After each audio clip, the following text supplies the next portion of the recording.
Okay. तर good evening, नमस्कार. मी अक्षय गवांदे. आपल्या सर्वांचं राहुरी ॲग्री अकॅडमी या प्लॅटफॉर्मवरती सहर्ष स्वागत करतो. आपण जे मागचे काही 7 व्हिडिओ झालेत, त्याला जो काही प्रतिसाद दिला, त्याबद्दल तुमच्या सर्वांचं मनापासून धन्यवाद. आणि 8वी आणि 9वी टेस्ट किंवा ज्या काही आत्ता अपलोड केल्यात, त्यामध्ये जवळपास 80% बघितलं, 80-85% जे क्वेश्चन आहे, त्याचं एनालिसिस ऑलरेडी अगोदर झालेलं आहे. म्हणजे जे मागचे 7 व्हिडिओ घेतले, त्याच्यामध्येच ते कव्हर होऊन गेलं. पण याच्यामध्ये राहिलं काय होतं आपल्याकडून, तर मेन फ्लॉवर क्रॉप असतील काही, काही महत्त्वाच्या विकास योजना असतील किंवा मग फळबाग लागवड योजना असतील, तर हे 3 पॉइंट महत्त्वाचे राहिले होते आणि ज्याच्यावरती योजनांवरती 1-2 क्वेशन आणि फ्लॉवर क्रॉपवरती 1-2 क्वेशन म्हणजे 3 किमान 3 क्वेशन ते 4 क्वेशन आपल्याला ह्या टॉपिकवरती बघायला मिळू शकतात. त्यामुळे आपल्याला आज हे पूर्ण कव्हर करायचंय. आता ज्यांनी हा पार्ट वाचला असेल, तर त्यांच्यासाठी कन्फ्युजन होतंच. किती फ्लॉवर क्रॉप वाचा किंवा योजना वाचा, प्रत्येक वेळेस आपल्याला सालामध्ये गडबड होते.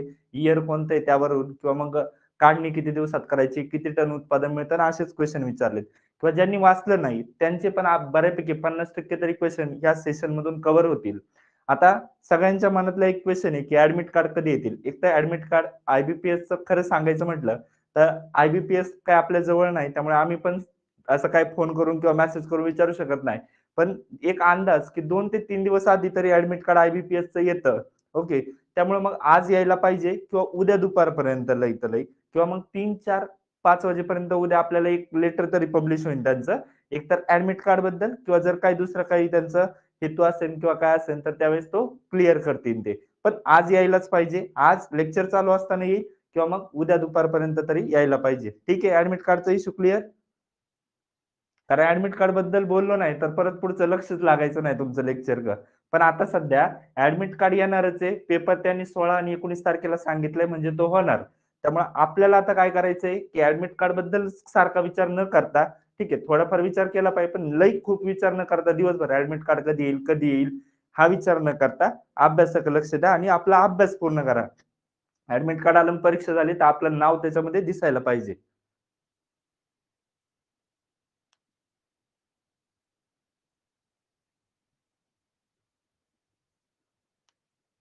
ठीक आहे. चला लेक्चर स्टार्ट करूया आता. ओके. जरा कमेंट खूप छोट्या-छोट्या असल्यामुळे लाईव्हमध्ये दिसत नाही, पण ठीक आहे. थोड्या-थोड्या वेळाने मी पाहत जाईल. ओके. आवाज येतोय इथपर्यंत क्लिअर आहे? करायचं लेक्चर स्टार्ट? एकदा फक्त सगळ्यांनी हाय का ओके करा.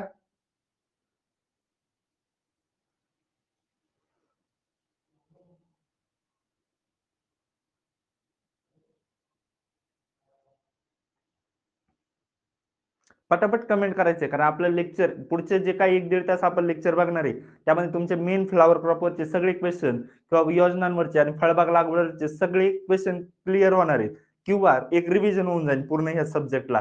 जेवढी तुम्ही बसून एका जागेवरती 1.5 तासामध्ये देऊ शकत नाही, तेवढे आपण कंप्लीट करणार आहे. ठीक आहे? ओके. चला आता. मग बघा. हं. Which of the following is the thornless variety of rose? Okay. Flower crop, फळबाग लागवड आपल्याला एक टॉपिक दिलेला आहे कृषकमध्ये. फळबाग, विविध महत्त्वाच्या फळबाग लागवड. ओके. तर त्याच्याविषयी बघतो. मग सांगा गुलाबाची काटे नसलेली जात कोणती? तुषार, पुसा मोहित, सुचित्रा, ग्रँड गाला. पटापट रिप्लाय करायचा आहे.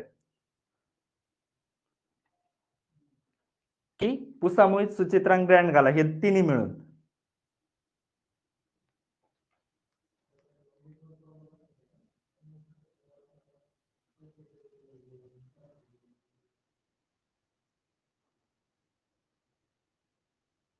पटापट कमेंट करा.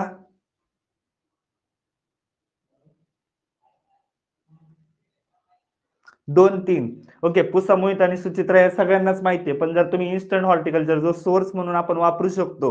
ओके. आता ही जी लेक्चर तयार केलं ही डिप्लोमाची नोट्स असेल किंवा इन्स्टंट हॉर्टिकल्चर असेल. ओके. ह्या 2 सोर्स मिळून आणि हे दोन्ही सोर्स पूर्णपणे 100% ऑथेंटिक आहे. त्यामुळे आपण हे शेवटी आपल्याला जर हा प्रश्न हरकत घ्यायचा असेल त्यावेळेस वापरू शकतो. त्यामुळे पुसा, मोहित, सुचित्रा आणि ग्रँड गाला हे त्याचं उत्तर आहे. ठीक आहे. 2, 3, 4. ओके. काही-काहींनी बरोबर दिलंय त्याच्यामध्ये 5 नंबर. ठीक आहे. बघा आता सांगा पुढचं. हायब्रिड टी रोजचं पहिलं संकरित वाण कोणतं? Which of the following is a variety of hybrid tea rose? मग त्यातली La France, Black Lady, Kiss of Fire आणि ग्रँड गाला. हा प्रश्न कृषी सेवकला मागच्या प्रिव्हियस इयर क्वेश्चन पेपर मध्ये विचारलाय. म्हणजेच आपण बघतोय की एक वरच्यावर आपण जर फक्त सायंटिफिक नेम असेल किंवा त्याची फॅमिली असेल किंवा प्रोपोगेशन कशाने करतो इथपर्यंतच आपण ठरू शकत होतो. पण मागच्या वर्षी इतका डीप मध्ये पण क्वेश्चन गेलाय, त्यामुळे म्हणजे सगळं डीप मध्ये नाही करायचं, पण थोडंफार जे जे इम्पॉर्टंट टॉपिक आहे ते कव्हर करायचे. मग सांगायचं उत्तर काय? एक नंबर बरोबर. ला फ्रान्स हेच क्वेश्चन विचारलेलं आहे. हायब्रिड टी रोजचं पहिलं संकरित वाण.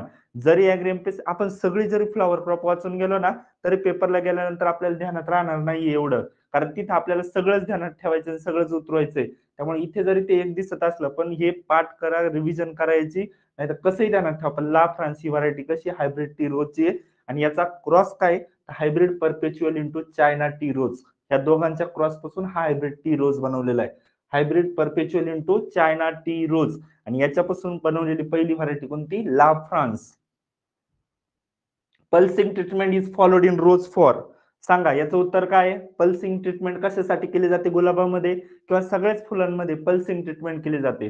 याच्यावरती क्वेश्चन आला जर नसेल तरी येऊ शकतो पुढच्या याच्यामध्ये, कारण महत्वाचा आहे हा इम्पॉर्टंट. नंबर ऑफ फ्लावर वाढवतोय का कमी करतोय, का शेल्फ लाईफ वाढवतो की शेल्फ लाईफ कमी करतो? सगळेच उत्तर द्या, बघू किती बरोबर येत आहे. आणि लिहून ठेवा तुम्ही अंदाजे, तुमचे जेवढे चुकताय ना तेवढे कट मारून ठेवा पेनाने एखाद्या वहीवर, म्हणजे तुम्हाला लास्टला कळेल माझे 15-20 क्वेश्चन मधून किती बरोबर आले, कारण 15-20 क्वेश्चन तर कव्हर होणारच आहे याच्यामध्ये.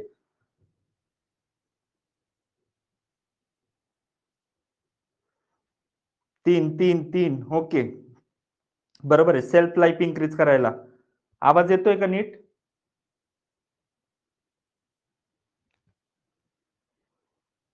बरोबर 3 एक नंबर. नाही आवाज येतोय का एकदा सांगा? कोणतरी म्हणतंय क्रॅक होतोय. ठीक आहे. तर बघा सेल्फ लाईफ वाढवण्यासाठी मग कशासाठी आपण करतो? याच्यामध्ये पल्सिंग ट्रीटमेंटमध्ये काय करतो? जे काही रोज असतील तुम्ही बघितलं असेल बुके असन आपण, तर त्या बुकेमध्ये पण काय करतो सुक्रोजचं सोल्युशन किंवा फुलांना सुक्रोजचं सोल्युशन मारलं, तर जे काही आपण तिथे ते ठेवणार आहे शोसाठी, ते एक दिवस जर चांगले फ्रेश राहणार असेल तर 2-3 दिवस राहतात. कारण का सुक्रोज कंटेंट प्लस HQC हे पुढे बघणार आहे आपण. हे कंटेंट याच्यामुळे ठेवल्यामुळं यांना काय भेटतं एनर्जी किंवा सुक्रोज लेवल त्यांची मेंटेन राहते. त्यामुळं त्यांची शेल्फ लाईफ वाढते. मग एवढंच ध्यानात ठेवा. पल्सिंग ट्रीटमेंट कशासाठी? सेल्फ लाईफ वाढवायसाठी, म्हणजे त्यांचं रेस्पिरेशन कमी करायचं, म्हणजे ते काय होणार आहे जास्त काळ टिकतील.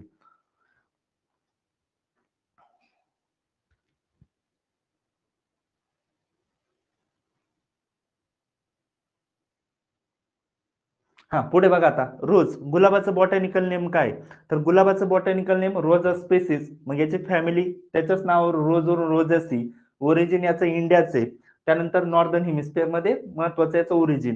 Queen of flower, king of flower म्हटलं किंवा क्वीन ऑफ फ्लॉवर म्हटलं तरी पण रोजच दाखवतंय. तुम्ही नेटवरती सर्च करा, पुस्तकांमध्ये पण बघा, काही ठिकाणी क्वीन दाखवतंय, परत किंग दाखवतंय. त्यामुळे किंग आणि क्वीन दोन्ही पण रोजच आहे. ओके. पण नॅशनल फ्लॉवर ऑफ इंडिया जर म्हटलं तर त्यावेळेस ते काय येईल? National flower of India. तुमचे रिव्हिजन प्लस दोन्ही पण चालू आहे, त्यामुळे पटापट उत्तर देत चला. सांगा नॅशनल फ्लॉवर ऑफ इंडिया.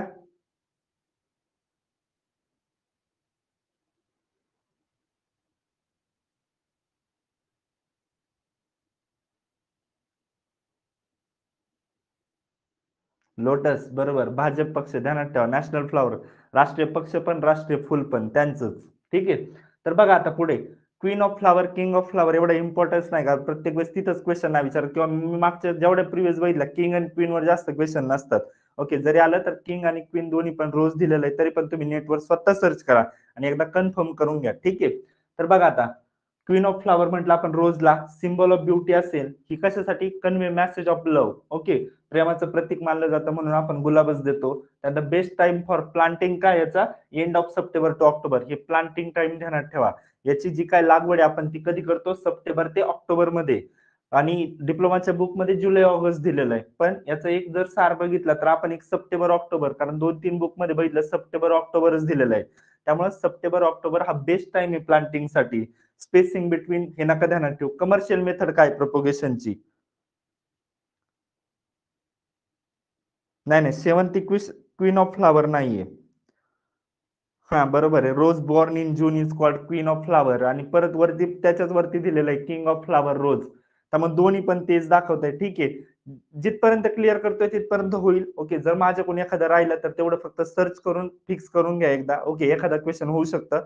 पण काय होतं याच्यामुळं, जर आपण त्याच्यातच अडकून पडलो तर पुढच्यावर परिणाम होईल, कारण आपल्याला खूप सारी रिव्हिजन करायची. ठीक आहे, तर बघा, commercial method of propagation T budding. T budding तुम्हाला प्रोपोगेशन मध्ये सांगितलंय मी. कशी अभिवृद्धी करतो आपण, याच्यामध्ये काय करत असतो, जे काय प्लांट असेल, ओके, तर त्याच्यामध्ये आपण टी आकाराचं काय करतो, त्याला कट करतो आणि त्याच्यामध्ये आपण टी आकाराचा दुसऱ्या प्लांटचं काय करत असतो, बड बसवत असतो. याला काय म्हणतात, टी बडिंग. मग कटिंग पण करत असतो आपण तशी रोज मध्ये, एखादा पार्ट स्टेमचा कट करून तो पण लावू शकतो. पण जास्त करून टी बडिंग फॉलो केली जाते. आणि बडिंग साठी जो टायमिंग असतो तो असतो नोव्हेंबर ते फेब्रुवारी. कधी, नोव्हेंबर ते फेब्रुवारी. म्हणजेच सप्टेंबर ते ऑक्टोबर मध्ये लागवड करायची आणि त्याच्यावरती जी बडिंग करतो ती नोव्हेंबर ते फेब्रुवारी मध्ये करतो. त्यानंतर रूटस्टॉक, सगळ्यात महत्वाचा क्वेश्चन रोज वरती. रोजा मल्टीफ्लोरा एडवर्ड रोज हा कॉमनली कोणत्या भागामध्ये वापरला जातो, रूटस्टॉक म्हणून. रूटस्टॉक म्हणजे जो कोणत्याही रूटस्टॉकचं काम काय असतं, प्लांट मध्ये आपण पहिला तो लावत असतो रूटस्टॉक आणि त्यानंतर त्याच्यावरती प्रोपोगेशन करून टी बडिंगने आपल्याला जो काही गुलाबाची व्हरायटी लागते ती वाढवत असतो. कारण रूटस्टॉक हा रेजिस्टंट असतो डिसिजेसला आणि रूटस्टॉकची ग्रोथ चांगली असते, म्हणून रूटस्टॉक हे वापरायचं असतं. मग रोजा मल्टीफ्लोरा एडवर्ड रोज ध्यानात कसं ठेवायचं, इथं वाचताना सगळंच ध्यानात राहतंय, पण एकदा लेक्चर संपलं का सगळं मॅनेज होतंय. त्यामुळे ध्यानात ठेवा. काय सांगितलं इथं, वेस्टर्न इंडिया म्हणजे आपल्या पश्चिम भारतामध्ये. मग तुम्ही ध्यानात ठेवा, गुजरात किंवा मग मुंबई, महाराष्ट्र, याच्यामध्ये पुणे नगर, ते पुणे सुरत असेल किंवा मुंबई असेल, इथे काय मल्टी फ्लोअर बिल्डिंग आहे. ओके, बहुमजली बिल्डिंग बघायला भेटतात, म्हणजेच मल्टी फ्लोरा. वेस्टर्न इंडिया काय बघायला भेटतं आपल्याला, जास्त मोठी शहर आहे त्यामुळे मल्टी फ्लोअर बघायला भेटतात. रोजा मल्टी फ्लोरा हा वेस्टर्न इंडियामध्ये. आणि Rosa indica variety odorata. Okay, तर नॉर्थच्या साईडला गेलं तर पोल्युशन दोन्ही पण, हवेतलं पण असेल किंवा नद्यांमधलं असेल, हे पोल्युशन जास्त असल्यामुळे उत्तर प्रदेश बिहार साईडकडे आपण काय करतो, नॉर्थ इंडियामध्ये ओडोराटा. ऑर्डर म्हणजे काय, एक स्मेल येते. तर ठीक आहे, मग मल्टीफ्लोरा म्हणजे काय, तर वेस्टर्न इंडियामध्ये हा रूटस्टॉक वापरतो. आणि रोजा इंडिका व्हरायटी ओडोराटा, तर ही कुठे वापरायची, नॉर्थ इंडिया साईडला.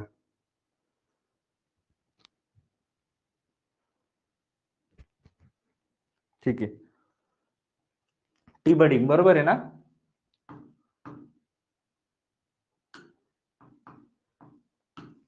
त्यानंतर पुढचं, आता रोजच्या फ्रूटला काय म्हणायचं, हिप. हिप म्हणत असतो.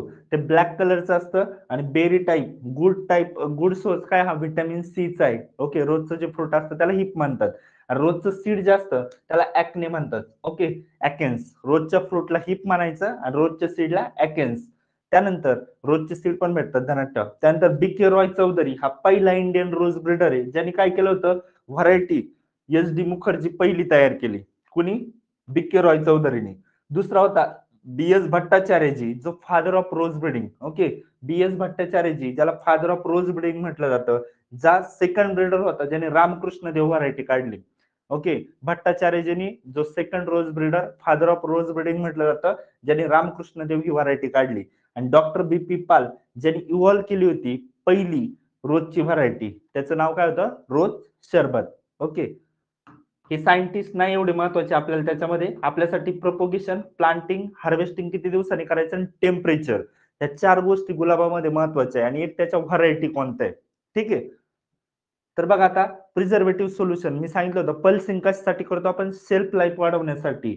Okay, pulsing is done for increase self life, म्हणजे त्याचा जो काही टिकण्याचा, फ्रेश राहण्याचा कालावधी तो पल्सिंग ट्रीटमेंटमुळे वाढतो. मग पल्सिंग मध्ये 1 ते 3% शुगर असते आणि 100 ते 200 ppm HQC. Okay, hydroxy क्युझॉक्निल. Okay, नोलिन असं काहीतरी त्याचं नाव आहे. तर हे दोन सोल्युशन म्हणजे 1 ते 3% शुगर आणि 100 ते 200 ppm HQC हे पल्सिंग ट्रीटमेंटला वापरतो आपण. आता व्हरायटी बघतोय आपण. ठीक आहे, तर ऑरेंज मध्ये बघा, स्कॅरलेट सुपरस्टार, ज्या महत्वाच्या आहेत, ज्या डबल रिव्हिजन करेल मी किंवा डबल सांगेल, तर त्या महत्वाच्या आणि त्या ध्यानातच ठेवा. पिंक कलरची व्हरायटी कोणती, फर्स्ट प्राइज किंवा कॉन्फिडन्स, या गुलाबाच्या व्हरायट्या बघतोय आपण. रेड, क्रिम्सन ग्लोरी, क्रिम्सन ध्यानात ठेवा, रेड टाईप किंवा हॅपीनेस. ओके, हॅपीनेस व्हरायटी पण लाल कलरची. व्हाईट व्हरायटी कशी आहे, म्हणजे जो सफेद गुलाब असतो त्याची व्हरायटी तुषार. त्यानंतर कलर ब्लेंड म्हणजे मिक्सअप असतं, तर ते कोणतं आहे, किस ऑफ फायर किंवा केअरलेस लव्ह, ह्या दोन व्हरायट्या ज्या आहेत त्या कलर ब्लेंड आहेत. त्यानंतर रक्तगंधा व्हरायटी पण कशाची आहे, तर आपल्या गुलाबाची. त्यानंतर कट फ्लॉवर. आता कट फ्लॉवर आणि लूज फ्लॉवर म्हणजे काय? तर कट फ्लॉवर म्हणजे देठासहित ओके. आपण जे काही बुकेमध्ये त्याच्यामध्ये मोठमोठे देठ असतात आपण ते कट फ्लॉवर. आणि लूज फ्लॉवर म्हणजे कसे, जे गुलाब आपण फक्त पाकळ्यांच्या खाली नॉर्मल बड पासून कट करतो किंवा झेंडू असेल, ही लूज फ्लॉवर मध्ये येतात किंवा जाई जुई आपण जे तोडतो. पण कट फ्लॉवर म्हणजे देठासहित. का बरं देठासहित कापायचं असतं ते? कारण ते टिकतं पण खूप आणि त्याला म्हणजे तेवढं इकॉनॉमिक इम्पॉर्टन्स पण आहे त्याला. तर मग कट फ्लॉवरसाठी ग्लॅडिएटर व्हरायटी, कट फ्लॉवरसाठी ग्लॅडिएटर व्हरायटी किंवा हॅपीनेस पण. त्यानंतर महत्वाची मर्सिडीज ओके किंवा रक्तगंधा. आता याच्यातल्या सगळ्याच व्हरायटी ध्यानात राहणार नाही. ज्यांनी काहीच वाचलेलं नाही त्यांनी महत्वाच्या ध्यानात ठेवा. हॅपीनेस व्हरायटी ही गुलाबाची आहे. त्यानंतर तुषार व्हरायटी ही सफेद कलरच्या गुलाबाची आहे. त्यानंतर महत्वाचं ग्लॅडिएटर असेल किंवा हॅपीनेस असेल या कट फ्लॉवरसाठी. ठीक आहे इथपर्यंत.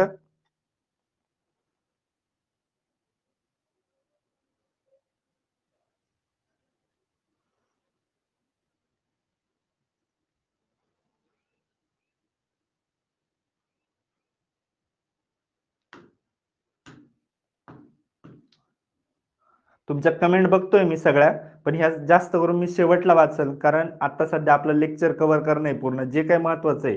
कारण मग लेक्चर राहून जाईल आपला अर्धा एक पार्ट. खूप महत्वाचं आणि इम्पॉर्टंट आहे त्यामुळं पहिलं लेक्चर कव्हर करू. फक्त तुम्हाला आवाज नाही आला किंवा मी जे काही क्वेश्चन विचारतोय तेवढेच रिप्लाय देत चला. ठीक आहे. तर बघा आता म्युटंट व्हरायटी कोणती? म्युटंट म्हणजे काय? तर त्याच्यामध्ये आपण सडन हेरिटेबल चेंज घडवत असतो. कशाच्या? एक्स-रेच्या आणि त्याच्या सहाय्याने म्हणजे फिजिकल म्युटंट असतील, केमिकल असेल. मग त्याच्यामध्ये इंग्लिश व्हरायटी कोणत्या आहेत? तर इंग्लिश व्हरायटी हा गोल्डन जेवेल असेल किंवा independence. Independence variety, mutant variety रोजची.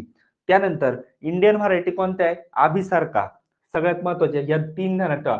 आभिसारखा ही म्युटंट कशाची? किस ऑफ फायर. किस ऑफ फायरचा म्युटंट किंवा उत्परिवर्तन करून आपण आभिसारखा व्हरायटी तयार केली. त्यानंतर Priya multi colour mutant variety आहे. मल्टी कलर हा म्हणजे त्याच्यामध्ये जास्त पाकळ्यांमध्ये वेगवेगळे विविध कलर दिसतात आपल्याला.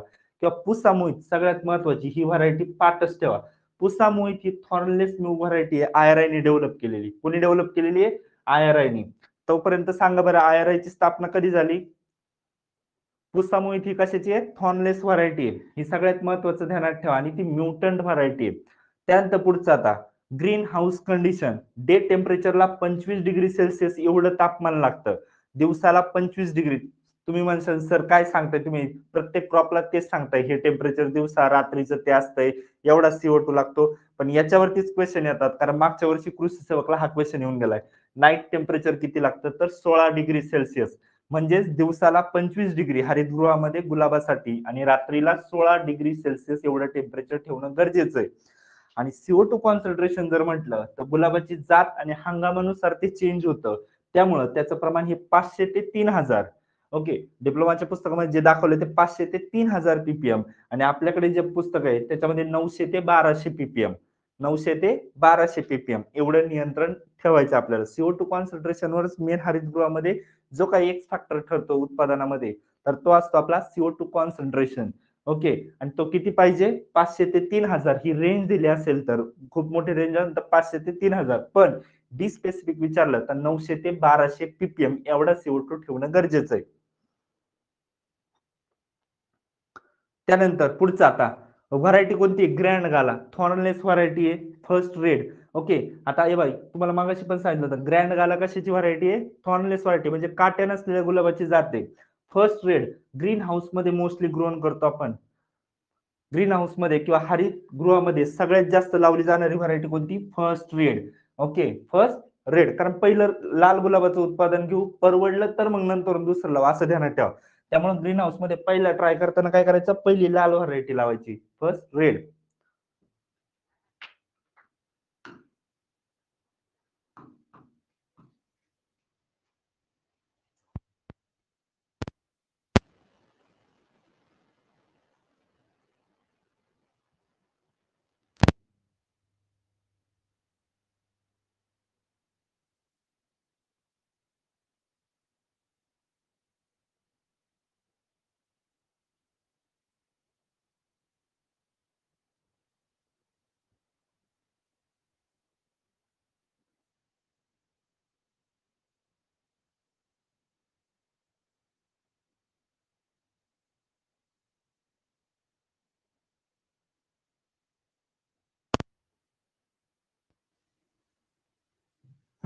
आवाज येईल बघा आता.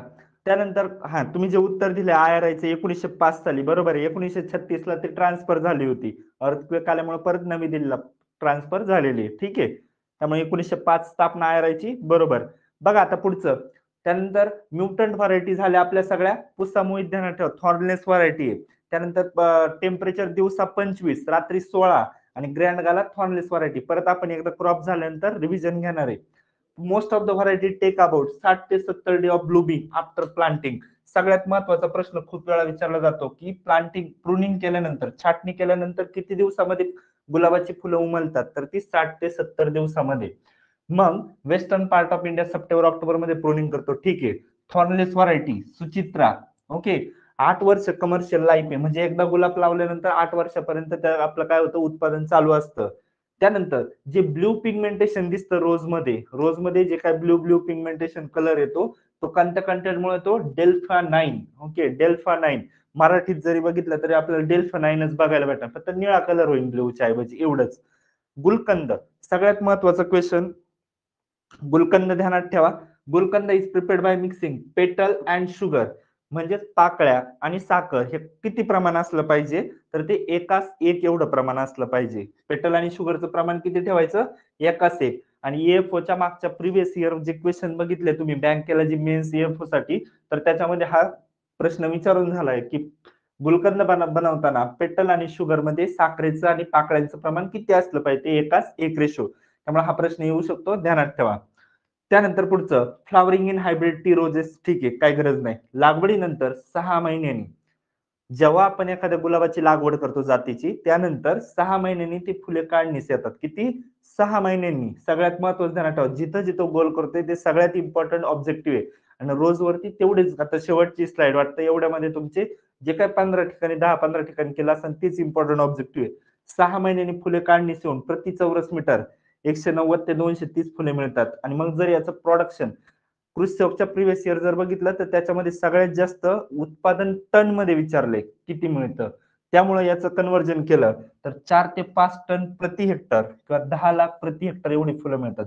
ही 10 लाख फुलं हेक्टर मध्ये जी मिळतात ती, आणि 4 ते 5 टन. ओके. मग गुलाबाचं जर आपल्याला प्रोडक्शन किंवा उत्पादन विचारलं तर ते किती, 4 ते 5 टन. ठीक आहे.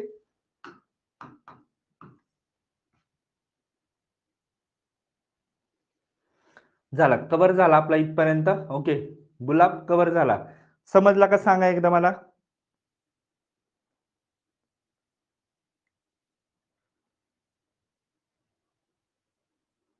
पटापट कमेंट करा, समजलं का. एकदा रिव्हिजन घेऊ मग आपण आणि परत पुढचा क्रॉप घेऊया.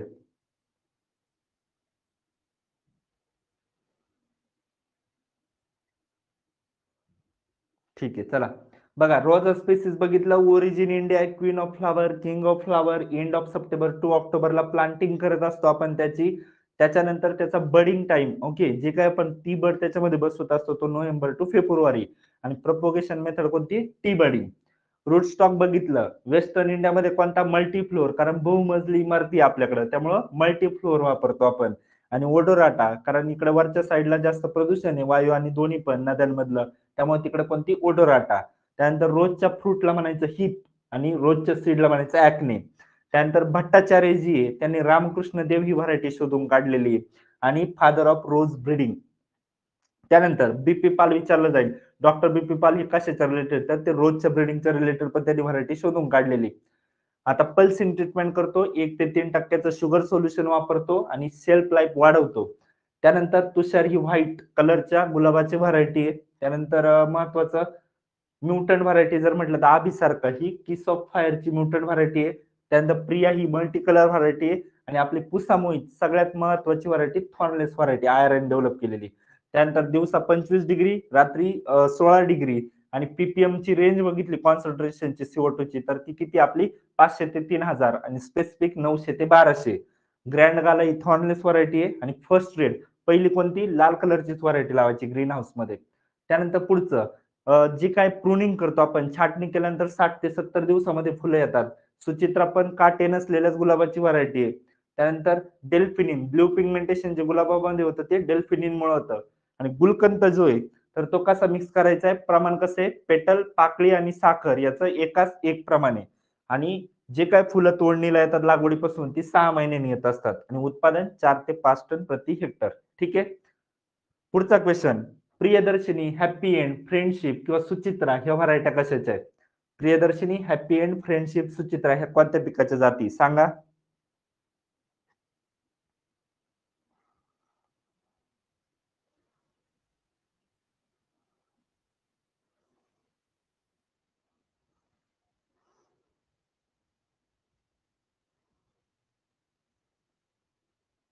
सुचित्रा आहे म्हणून तुम्ही डायरेक्ट रोज पकडला का?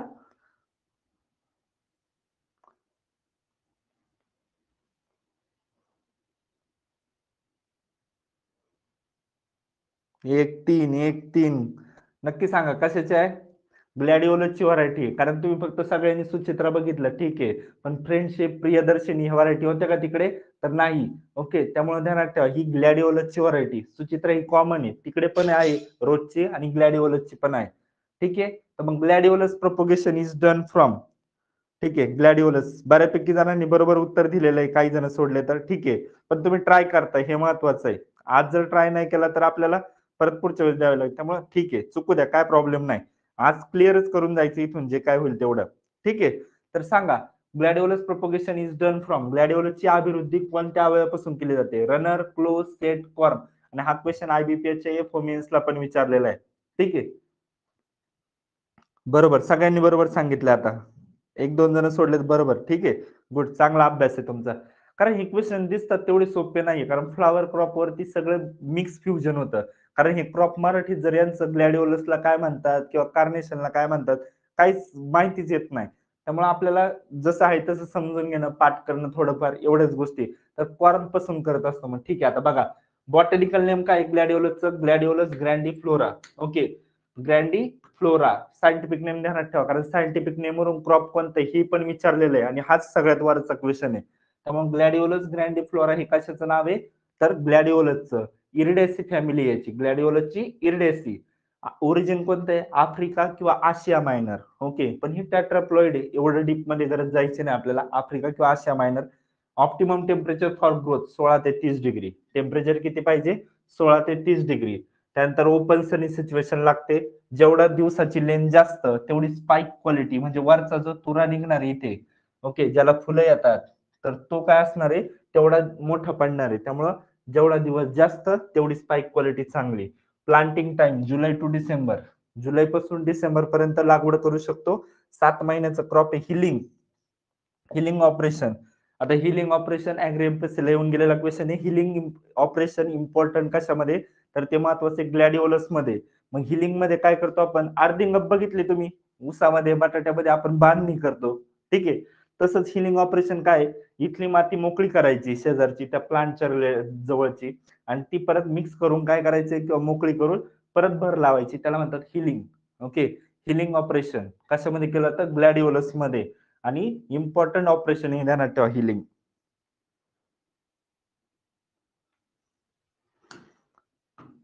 हॉल तिकीट बद्दल मी पहिल्यांदा सांगितलंय पण जर राहिलंच तर आता शेवटला सांगतो कारण प्रत्येक वेळेस नवीन जॉईन होणार आहे त्यामुळे मग परत प्रॉब्लेम येतो. ठीक आहे. आता पहिला आपला टीचिंग आता शेवटला जे हॉल तिकीट काय तुमचे प्रॉब्लेम असतात ते अभ्यासावर लक्ष द्या आता. ठीक आहे. बघा तर पुढचा डॉर्मन्सी ऑफ कॉर्न. आता डॉर्मन्सी म्हणजे सुप्तावस्था ब्रोक कशी करायची तर 4 ते 5 डिग्री सेल्सिअस टेम्परेचरनी 3 ते 4 महिने ठेवायचं. त्यानंतर propagated bye corn and tissue culture. एकतर कंद कॉर्न किंवा टिश्यू कल्चरने आपण त्याची लागवड करतो. म्युटंट व्हरायटी कोणती आहे? शोभा, पुसा, सुवासनी सगळ्यात महत्वाची व्हरायटी आहे. पुसा सुवासनी व्हरायटी कशाची? ग्लॅडिओलसची जी म्युटंट आहे वाईल्ड रोज व्हरायटीची. त्यानंतर कॉर्नची साईज ही 5 सेंटीमीटर. इथे बघा कॉर्न दाखवला ग्लॅडिओलसचा. किती साईज याची? 5 सेंटीमीटर. आणि ट्यूबरोज जो असतो त्याचे 2 ते 5 असते. ट्यूबरोज जरा बारीक असतो. ट्यूबरोजचं ट्यूबरोज मध्ये बघूया. त्यानंतर फ्लोराईड टॉक्झिसिटी काय होतं? प्रदूषण जर वाढलं फ्लोराईडचं कंटेंट जास्त असेल तर त्याची टॉक्झिसिटी याच्या प्लांटवर बघायला भेटते शेंड्याला. टिप ऑफ वरती फ्लोराईड टॉक्झिसिटी बघायला भेटते. जिओट्रॉपिझम डिसऑर्डर काय? ट्रान्सपोर्टिंग मध्ये काय होतं तर मॉइश्चर कमी झाल्यामुळं आणि त्याला हेलकावे बसल्यामुळं खालच्या बाजूला फ्लावर माना टाकतात त्याला जिओट्रॉपिझम कन्सेप्ट म्हणतात. काय म्हणतात? जिओट्रॉपिझम. ओके. ट्रान्सपोर्टिंग मुळे होत असते जिओट्रॉपिझम. जिओट्रॉपिझम म्हणजे माना टाकणं. जमिनीच्या बाजूने काय करतात ते वागतात आणि ते साहजिकच आहे. त्यामुळे तर फुलं फ्रेश फ्रेश गेली पाहिजे मार्केटमध्ये. त्यानंतर ज्वाला व्हरायटी असेल, प्रियदर्शिनी असेल किंवा सुचित्रा व्हरायटी असेल, फ्रेंडशिप व्हरायटी असेल किंवा हॅपी एंड असेल किंवा मग ऑस्कर व्हरायटी असेल, त्यानंतर अग्निरेखा असेल, ह्या सगळ्याच्या सगळ्या व्हरायटी कशाच्या ग्लॅडिओलसच्या. मेन ध्यानात ठेवा, प्रियदर्शिनी, सुचित्रा, फ्रेंडशिप आणि अग्निरेखा. ओके. त्यानंतर पुढचं बघा, क्रिसॅन्थेमम कीर्ती. ओके, ही न्यू व्हरायटी क्रिसॅन्थेमम कीर्ती, ही कशाची व्हरायटी आपल्या ग्लॅडिओलसची. त्यानंतर पुढचं आता येल्लो स्टोन, ही येल्लो कलरची व्हरायटी. आता ग्लॅडिओलस बघा, किती वेळा बघितलं तरी आपल्याला परत ती नवीनच बघायला लागतं जेव्हा ग्लॅडिओलस नाव येतं तेव्हा. तर मग हे सगळ्या वेगवेगळ्या कलर मध्ये त्याच्या व्हरायटी आहेत. तर बघा आता फुले गणेश लाईट येल्लो कलर मध्ये, म्हणजे पिवळ्या कलरची व्हरायटी कोणती फुलांची, फुले गणेश. फुले नीलरेखा, नावातच आहे नील, नील म्हणजे ब्ल्यू. त्यानंतर प्रेरणा, प्रेरणा आणि सुचित्रा दोन्ही मुलींचेच कलर आहे. त्यांना लाईट पिंक कलर आवडत असतो मुलींना जास्त, त्यामुळं प्रेरणा सुचित्रा लाईट पिंक कलर. त्यानंतर स्वर्णिमा आणि पुसा सुवासनी, ह्या पण व्हरायटी कशाच्या आहे, ग्लॅडिओलसच्या. मला सांगा, मृदुला व्हरायटी दिलेली इथं, पण मग आर्का मृदुला व्हरायटी कशाची.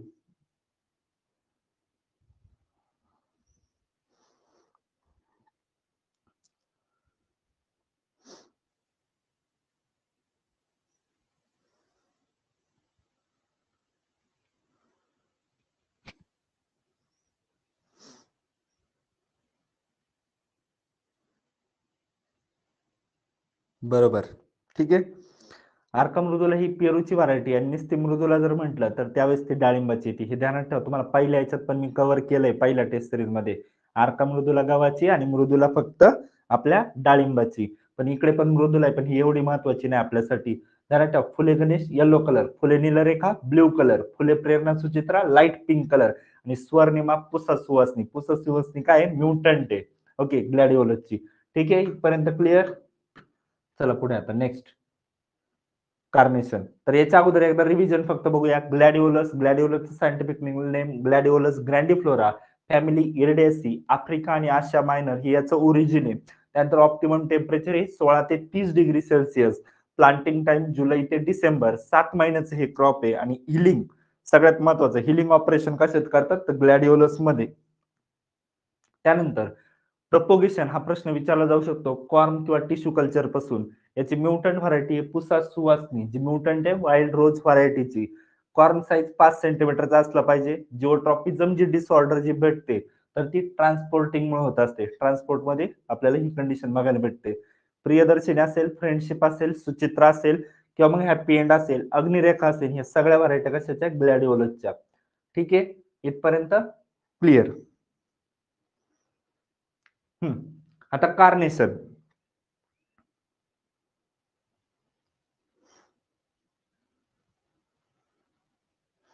बघा आता कार्नेशन, तर कार्नेशनचं काय, डायन्थस कॅरिओफिलस. ओके, सायंटिफिक नेम काय आहे, डायन्थस कॅरिओफिलस, कॅरिओफिलेसी. आता हे ध्यानात कसं ठेवायचं, कार्नेशन, कॅरिओ, कारकारच आहे बघा सगळीकडे, कार कार कार. ओके, फॅमिलीमध्ये पण, बॉटॅनिकल नेम मध्ये पण, कॉमन नेम मध्ये. त्यामुळे ध्यानात ठेवताना तसं जर ठेवलं तर ध्यानात राहणार नाही, पण थोडस लॉजिक नुसार किंवा एक ट्रिक, कार्नेशन कार, त्यानंतर डायन्थस कॅरिओफिलस कार, आणि परत फॅमिली कॅरिओफिलेसी, म्हणजे सगळं कार कार वरूनच आहे. बॉटॅनिकल नेम पण कॅरिओफिलस, त्याच्यानंतर फॅमिली पण कॅरिओफिलेसी आणि नाव पण कार्नेशन. त्यानंतर ओरिजिन याचं फ्रान्समध्ये. ठीक आहे, क्वांटिटेटिव्हली लॉंग डे प्लांट आहे. आपण बघतो जवळपास रब्बीवाले जे असतात ते सगळे कसे असतात, लॉंग डे प्लांट असतात. रब्बी हंगामामधले सगळे लॉंग डे प्लांट असतात. कुल सीझन क्रॉप आहे. त्यानंतर आयडियल टेम्परेचर रेंज 10 ते 20 डिग्री सेल्सिअस. टेम्परेचर ध्यानात ठेवा, कारण प्रश्न रोजवरती विचारलाय, त्यानंतर रोजवरती विचारलाय, तर इकडे पण विचार. मी घेतानाच मेन मेन क्रॉप घेतलेत, कारण सगळे जर घेतले असते तुमच्या ध्यानात राहणार नाही ते. पिंचिंग आणि डिसबडिंग ह्या दोन मेन कन्सेप्ट आहेत. पिंचिंग कशामध्ये केली जाते, कार्नेशन मध्ये. कार्नेशन क्रॉप बघून घ्या एकदा. ओके, कार्नेशन मध्ये काय करतो आपण, पिंचिंग. ओके, आणि दुसरे असते डिसबडिंग. मग डिसबडिंग म्हणजे काय, हे जे आहे इथे बघा बड, हे दोन, आता हे फुलं आहे, याला काय येणार आहे पुढे, बडला ही कळीला फुलं येणार आहे. तर याच्यातली एक दोन कळी कमी करायच्या, का बरं, स्टँडर्ड फ्लॉवर भेटलं पाहिजे, की जी फ्लॉवरची साईज आहे. जर खूप सारे काळे असतील तर फुलं बारीक बारीक निघतील, पण त्याच जर कमी केल्या तर फ्लॉवर चांगल्या क्वालिटीचा निघणार आहे. म्हणून डिसबडिंग जी आहे तर ती कार्नेशन मध्ये करतो, आणि ती मोस्ट इम्पॉर्टंट प्रॅक्टिस आहे. ठीक आहे, डिसबडिंग सगळीकच करतात बऱ्यापैकी, पण कार्नेशन मध्ये सगळ्यात महत्वाची. त्यानंतर स्टेकिंग सुद्धा करतो, आधार देणं गरजेचं आहे. पण पिंचिंग काय हे पुढच्या स्लाइडवर बघूया आपण. फक्त पिंचिंग कशामध्ये केलं जातं? कार्नेशन. झेंडूमध्ये पण करतात. ठीक आहे. मग आता बघा याच्यामध्ये pre conditioning of cut flower. आता तुम्ही कट फ्लावर जे आहे आपण बघितलं डेटा सहित खुडला जातो, तर त्याच्यामध्ये सिल्वर नायट्रेटचं सोल्युशन असेल किंवा HQC असेल, तर हे सगळं वापरत असतो. पण pre conditioning of cut flower in solution of जे काही सिल्वर नायट्रेट आहे त्याच्यामध्ये जर बुडवलं तर जी काही इथिलीन इंजुरी होणार आहे आणि इथिलीन इंजुरी होऊ नये म्हणून आपण काय करत असतो? सिल्वर नायट्रेट वापरत असतो. ठीक आहे, महत्वाचं नाही. पण त्यानंतर सिम स्टोरेज टेम्परेचर 1 ते 2 डिग्रीला. आणि महत्वाचं काय? सिम ग्रुप जो असतो, सिम ग्रुप याला पिंचिंगची रेग्युलर गरज असते. पिंचिंग म्हणजे काय? खुडणे, शेंडा खुडणे. आणि तो शेंडा खुडण्याची प्रक्रिया या सिम ग्रुप, कार्नेशनचा एक ग्रुप आहे सिम ग्रुप, त्याला गरजेचं आहे, रेग्युलर पिंचिंग करावी लागते. ठीक आहे इथपर्यंत. त्यानंतर पुढचं बघा आता. मग टाईप कोणते याच्यामध्ये? परपेच्युअल. मग डायंथस कॅरोफिलस, डायंथस चायनेन्सिस हे प्रोपोगेशन कशाने करतो? महत्वाचं तर स्टेम कटिंग. ओके, कार्नेशन मध्ये प्रोपोगेशन कशाने करतो? Stem cutting. म्हणजे ह्या टाईप मध्ये. पिंचिंग आता, तर पिंचिंग मध्ये काय? शेंडा कुडायचा आहे. मग पहिली पिंचिंग किंवा शेंडा कुडणे 4थ्या आठवड्यात करायचं आणि दुसरी पिंचिंग जी आहे ती 7व्या. पहिली 4थ्या आठवड्यामध्ये, दुसरी 7व्या आठवड्यामध्ये. मग त्याच्यात 3 प्रकारे. एक सिंगल पिंचिंग म्हणजे काय? 6वा नोड. 6वा नोड जो असतो, 6वी जी पेर असते पानांची त्याच्या खाली आपण शेंडा खुडतो. ही झाली पहिली. जे लवकर क्रॉप येणं किंवा लवकर फुलं येण्यासाठी ही सिंगल पिंचिंग करतो. परत पिंचिंग तर करायचीच रेग्युलर शेंडा खुडायचा, प्लस हाफ पिंच करायचं, परत अर्धा शेंडा खुडायचा. हे कशासाठी? तर हाफ पिंचिंग मुळे स्टेडी प्रोडक्शन भेटतं. म्हणजे आपला जो काही गॅप बसणार होता तो गॅप बसत नाही. आणि डबल पिंचिंग मध्ये डिले फ्लॉवरिंग पिरियड. म्हणजेच बघा 3 पिंचिंग बघितल्या किंवा शेंडा खुडणे.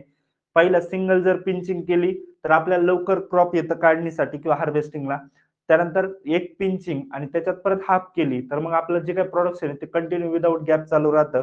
आणि जर डबल पिंचिंग केलं तर मग त्यावेळेस आपलं डिले फ्लॉवरिंग पिरियड, कारण आपण शेंडा खुडल्यामुळे फुलं येतच नाही, त्यामुळे मग लेट होतं, कारण डबल शेंडा खुडल्यामुळे लेट होतं क्रॉप.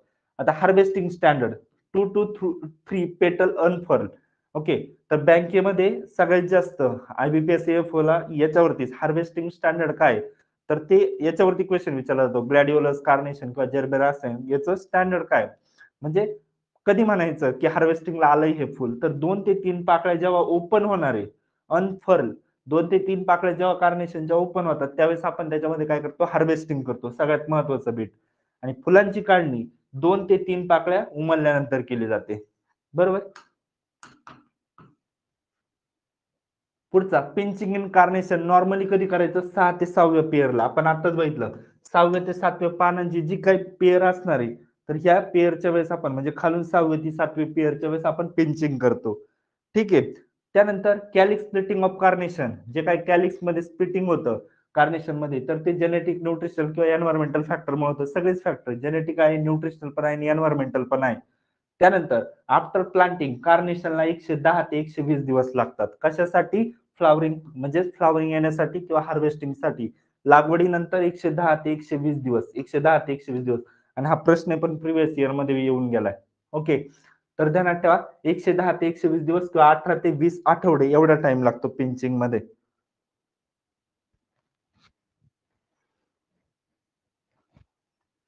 ठीक आहे, किती लागतात पिंचिंग करायची कार्नेशन मध्ये? त्याचे 3 टाईप बघितले आणि 110 ते 120 दिवस लागतात, 18 ते 20 आठवडे लागतात याच्यामध्ये.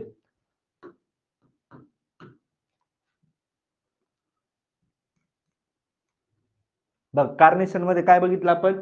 डायंथस कॅरोफिलस, कार वरून त्याचं बॉटॅनिकल नेम पण कार ध्यानात ठेवा, आणि फॅमिली कार वरून पण कॅरोफिलसी ही ध्यानात ठेवा. त्यानंतर पिंचिंग ही रेग्युलर प्रॅक्टिस आहे, शेंडा खुडत असतो. डिसबर्डिंग पण करतो याच्यामध्ये आपण. आयडियल टेम्परेचर किती आहे? 10 ते 20 डिग्री. त्यानंतर सिम ग्रुप जो आहे याच्यातला, तर त्याला रेग्युलर पिंचिंगची गरज असते. त्यानंतर पहिली जी आपण शेंडा खुडणार आहे तर तो 4थ्या आठवड्यामध्ये, आणि दुसरा जो शेंडा खुडणार आहे तर तो 7व्या आठवड्यामध्ये. त्यानंतर पिंचिंगचे 3 टाईप पडतात, एक सिंगल, त्यानंतर पिंच अँड हाफ आणि डबल पिंच. सिंगल पिंचिंग ही लवकर क्रॉप येण्यासाठी, स्टेडी प्रोडक्शन ठेवायचं असेल तर एक खुडायचा आणि परत अर्धा खुडायचा. आणि डबल पिंच म्हणजे एकदा खुडून परत डबल जर खुडला तर त्यावेळेस त्याला डिले होतं मग फ्लॉवरिंग पिरियड. आणि 2 ते 3 पाकळ्या ओपन झाल्यानंतर काढणी करायची. आणि पिंचिंग मध्ये आपण 6 ते 7व्या लिप पेअरला शेंडा फुटत असतो आणि 120 दिवसानंतर 110 ते 120 दिवसानंतर फुलांची काढणी येते म्हणजे 18 ते 20 आठवडे.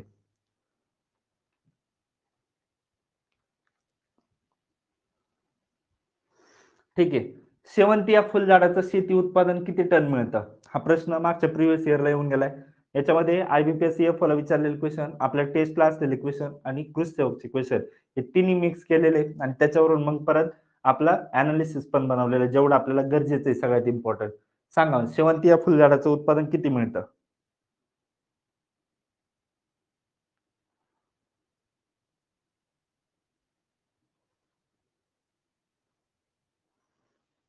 सांगा, बाकीचे सांगा. पटापट मेसेज करत चला खाली.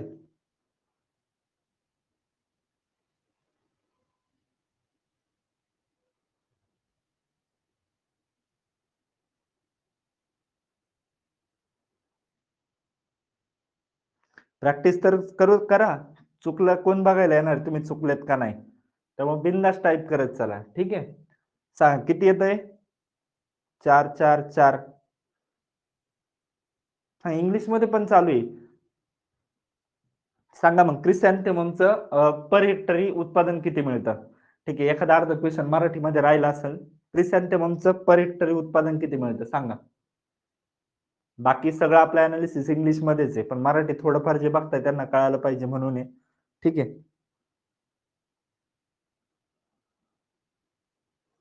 4 ऑप्शन याचा 15 ते 20 टन. ध्यानात ठेवा. मागच्या प्रिव्हियस इयर क्वेशनमध्ये हा विचारलेला क्वेशन आहे क्रिसॅन्थेमम किंवा शेवंतीचं पर हेक्टर यील्ड किती भेटतं? तर ते 15 ते 20 टन. 15 ते 20 टन एवढं भेटतं. त्यानंतर बघा आता क्रिसॅन्थेमम शेवंतीमध्ये डॅन्ड्रथेमा ग्रँडिफ्लोरा. जर काही चुकलं असेल याच्यामध्ये किंवा पुढे जर एखादा वाटला क्वेशन तर माझा नंबर देईन मी त्याच्यावरती मला सांगा. ठीक आहे. आपण परत ग्रुपवर टाकूया तसं. बघा आता पुढे क्रिसॅन्थेमम डॅन्ड्रथेमा ग्रँडिफ्लोरा हे त्याचं काय सायंटिफिक नेम आहे. कंपोझिटी फॅमिली आणि ट्यूब क्रिसॅन्थेममचं ओरिजिन चायना आहे. क्रिसॅन्थेममचं ओरिजिन चायना आहे. डॅन्ड्रथेमा ग्रँडिफ्लोरा कंपोझिटी फॅमिली. याचाच कॉमन नेम असाही प्रश्न येऊन गेलेला आहे की या फुलाचं कॉमन नेम काय? तर गुलदवडी. क्रिसॅन्थेममचं कॉमन नेम काय आहे? गुलदवडी किंवा ऑटमन क्वीन पण म्हटलं जातं. हे काय तर नॅशनल फ्लॉवर आहे जपानचं किंवा ग्लोरी ऑफ ईस्ट पण म्हटलं जातं. कारण जपानकडेच उगम असल्यामुळे त्याचा क्रॉपचा किंवा तिकडचंच नॅशनल फ्लॉवर असल्यामुळे त्याला ग्लोरी ऑफ ईस्ट पण म्हणतात. म्हणजे बघा गुलदवडी पण म्हटलंय, ऑटमन क्वीन पण म्हटलंय, ग्लोरी ऑफ ईस्ट पण म्हटलंय आणि नॅशनल फ्लॉवर ऑफ जपान पण म्हटलेलं आहे. त्याच्यानंतर जर बघितलं तर हे कसं आहे पेरिनियल प्लांट आहे. डिस्क फ्लोरेट म्हणजे मधल्या जी फ्लोरेट असतात तर त्या सेंटरच्या ज्या असतात त्या डिस्क फ्लोरेट असतात त्याच्या आणि रे फ्लोरेट आउटर बाजूला ज्या पाकळ्या असतात त्याला बाजूनी तर त्या रे फ्लोरेट असतात. सेंटरला म्हणायचं डिस्क फ्लोरेट आणि बाजूनी ज्या असतात त्या रे फ्लोरेट. शॉर्ट डे प्लांट आहे हे. कसं आहे शॉर्ट डे प्लांट म्हणजे खरीप मध्ये जे येतात आपले सगळे क्रॉप जे बघितले आपण ते सगळे कसे शॉर्ट डे प्लांट. मग क्रिसॅन्थेमम पण शॉर्ट डे प्लांट. त्यानंतर ब्लूमिंग पिरियड सप्टेंबर ऑक्टोबर मध्ये शेवंती तुम्ही बघितलं असेल. आपल्याकडे शेवंती दिवाळीच्या मार्केटला सगळ्यात जास्त उत्पादन येतं तिचं किंवा लावतानाच शेतकरी काय करतात की दिवाळीमध्ये माझं शेवंती काढण्यासाठी हार्वेस्टिंगला कशी येईल याच्यानुसारच लागवड करत असतात. त्यामुळे लागवड करायची जून जुलैला म्हणजेच त्याचं जे पीक प्रोडक्शन असेल ते सप्टेंबर ऑक्टोबर मध्ये किंवा नोव्हेंबर मध्ये दिवाळी असेल त्यावेळेस येईल. त्यामुळे ध्यानात ठेवा शेवंती काढणीसाठी हार्वेस्टिंगला कधी येते दिवाळी टायमिंगला सप्टेंबर ऑक्टोबर. रोपांची संख्या 1,11,111 एवढा सगुण आहे त्याचा 1,11,111 एवढे काय असतात. ठीक आहे. तर एवढे क्रॉप लागत असतात आपल्याला तिकडे. आता महत्वाचं पुढं काय प्रोपोगेशन हे रूट सकर आणि टर्मिनल कटिंग. वाटलं तर प्रोपोगेशन एकदा लिहित चला सोबत प्रत्येक क्रॉपचं आणि तेवढे 4-5 पॉईंट ध्यानात ठेवा कारण त्याच्यावर एक क्वेश्चन येऊ शकतो प्रोपोगेशनवर. ठीक आहे. बाय रूट सकर. ओके. एक तर आपण त्याचे सकर वापरतो किंवा टर्मिनल कटिंग पण वापरतो कट करून.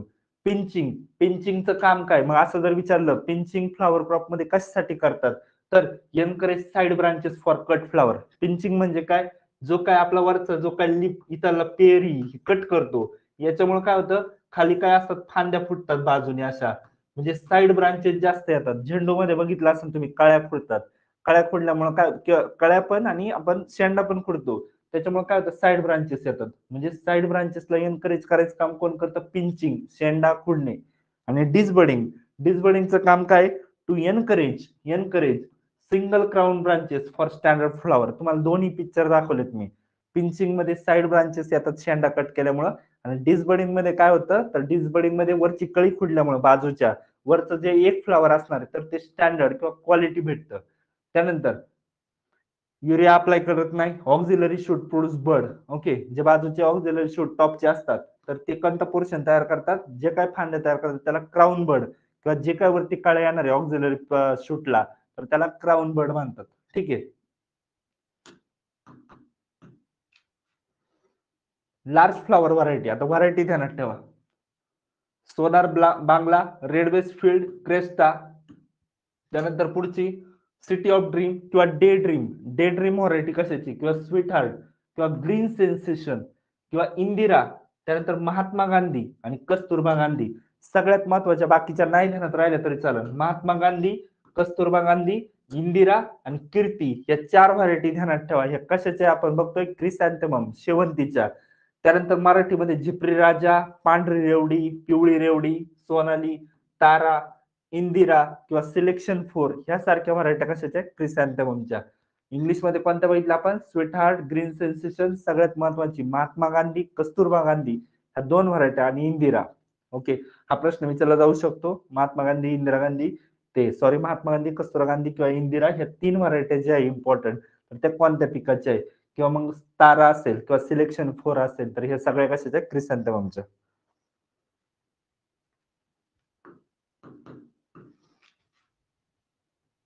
त्यानंतर स्मॉल फ्लॉवर व्हरायटी, मगाच्या लार्ज फ्लॉवर होत्या. स्मॉल फ्लॉवर मध्ये बिरबल सहानी. स्मॉल आणि लार्ज ध्यानात ठेवायची गरज नाही तुमच्यासाठी फक्त ती व्हरायटी महत्वाची.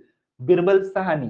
त्यानंतर शरद कुमार, जिला स्टेकिंग किंवा मग पिंचिंगची पण गरज नाही, आधाराची गरज येत नाही ह्या व्हरायटीला. ओके, शरद कुमार, बिरबल सहानी व्हरायटी कशाची आहे, क्रिसॅन्थेममची. त्यानंतर हार्वेस्टिंग, जुलै, ऑगस्ट, सप्टेंबर, ही स्मॉल फ्लॉवरच्या रिलेटेड बघतो बरं का आपण. त्यानंतर optimum temperature for long holding of chrysanthemum 2.5 degree. ठीक आहे, स्टोरेज साठी दिलंय. क्वेक्सॅथिन ध्यानात ठेवा, कशासाठी, डिसबडिंग साठी.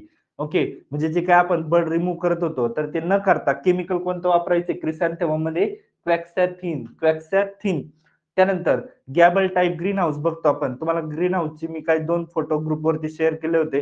त्यानंतर थोडा टाइम जर भेटला तर आपण ग्रीन हाऊस पण घेऊया. ठीक आहे, गॅबल टाईप म्हणजे ध्यानात ठेवा, छोट्या टाईप मध्ये जे असतात आपले छोट्या स्पॅन वाले. ओके, हे जे नॉर्मल असतात ते गॅबल टाईप असतात. एक तर ते कर्व मध्ये किंवा अशा शेप मध्ये पण असतात, एक तर असे किंवा असे. हे गॅबल टाईप ग्रीन हाऊस कुठे वापरतो आपण, हिल एरियामध्ये. हिल एरियामध्ये कोणते वापरतो ते बघूया आपण नंतर. त्यानंतर पेटल बम. ओके, जे पाकळ्या पाकळ्या होतात क्रिसॅन्थेमम मध्ये जास्त, तर ती बोरॉनची डिफिशियन्सी असते.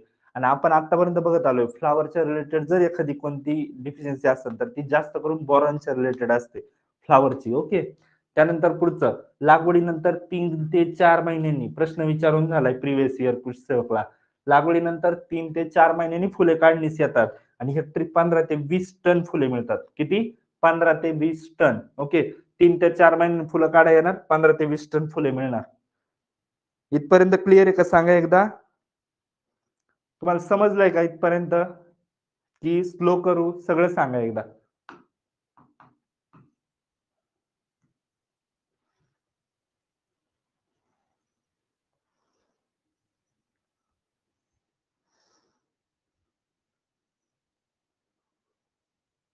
Chrysanthemum, Gandhi family. ठीक आहे, बरोबर आहे. कसं आहे, ट्रिक लावूनच ध्यानात ठेवायला लागणार, कारण एवढे फ्लॉवर क्रॉप आहे, आपण पाठांतर करून दर्शक केलं आणि पाठांतर केलेलं परत तिथं विसरलं, मग थोडंफार ट्रिक चालतंय पण लई पण ट्रिक नको.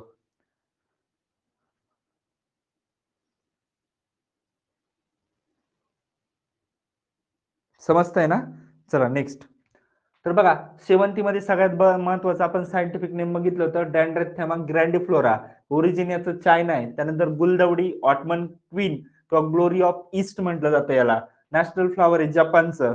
त्यानंतर लागवडीची वेळ जून जुलै, पण हार्वेस्टिंग टाइम दिवाळीच्या वेळेस म्हणजे सप्टेंबर, ऑक्टोबर, नोव्हेंबर. त्यानंतर महत्वाचं, प्रपोगेशन हे एक तर रूट सकरनी केलं जातं किंवा त्याची टर्मिनल ज्या कटिंग असतील ते वापरतो. त्याच्यानंतर पिंचिंग साईड ब्रांचेस साठी, आणि डिसबडिंग करायचं स्टँडर्ड फ्लॉवर साठी. त्यानंतर महत्वाचं व्हरायटी, महात्मा गांधी, कस्तुरबा गांधी आणि इंदिरा, हे सगळ्यात महत्वाच्या व्हरायट्या कशाच्या, क्रिसॅन्थेममच्या किंवा सोनाली, तारा. ओके, त्यानंतर महत्वाचं बिरबल सहानी व्हरायटी कशाची आहे? क्रिसॅन्थेममची. शरद कुमार व्हरायटी अशी का जिला स्टेकिंगची गरज नाही. त्यानंतर जुलै, ऑगस्ट आणि सप्टेंबर मध्ये काय करतो? हार्वेस्टिंग करत असतो याची पण. क्वॅक्सेथिन डिसबडिंग साठी जे वापरतो आपण केमिकल ते कोणतं आहे? क्वॅक्सेथिन. आणि गॅबल टाईप ग्रीन हाऊस वापरतात हिली एरियामध्ये.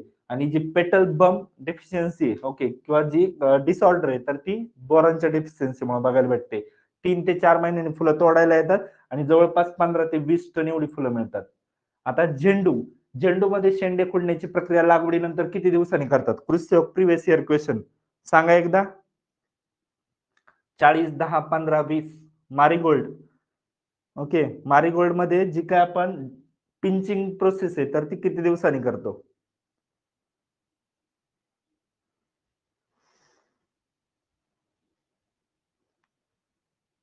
करा पटापट कमेंट करा. थोडं लॉजिक पण लावून जाते. 10 दिवस, 15 दिवस, 20 दिवस एवढ्या बारीक याच्यामध्ये ट्रान्सप्लांटिंग केल्यानंतर आपण लगेच कसं काय करणार आहे?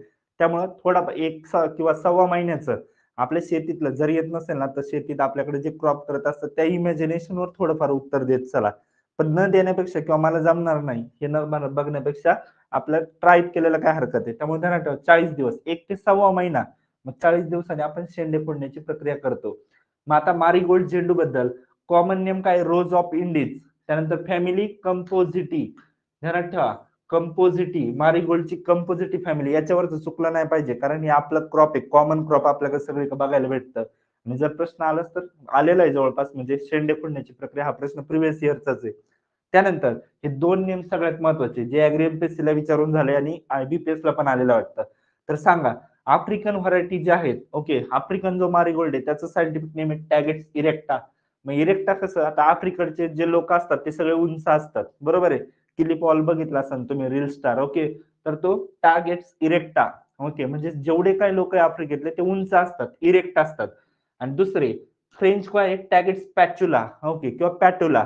तर मग त्याच्यामध्ये काय होतं आता पातेलं बघितलं असेल तुम्ही ते स्टीलचं जर असेल तर त्याच्यामध्ये चेहरा दिसतो पण जेवढं तुम्ही व्हाईट स्किन असेल तेवढा चांगला चेहरा दिसेल तुमचा त्याच्यामध्ये. त्यामुळे फ्रेंच लोकांची स्किन चांगली असते व्हाईट त्यामुळे मग पातेल्यामध्ये चांगली दिसते. थोडंफार लॉजिक बघा तुम्ही आता जमलं तर नाही तर दुसरी तुमची ट्रिक वापरा.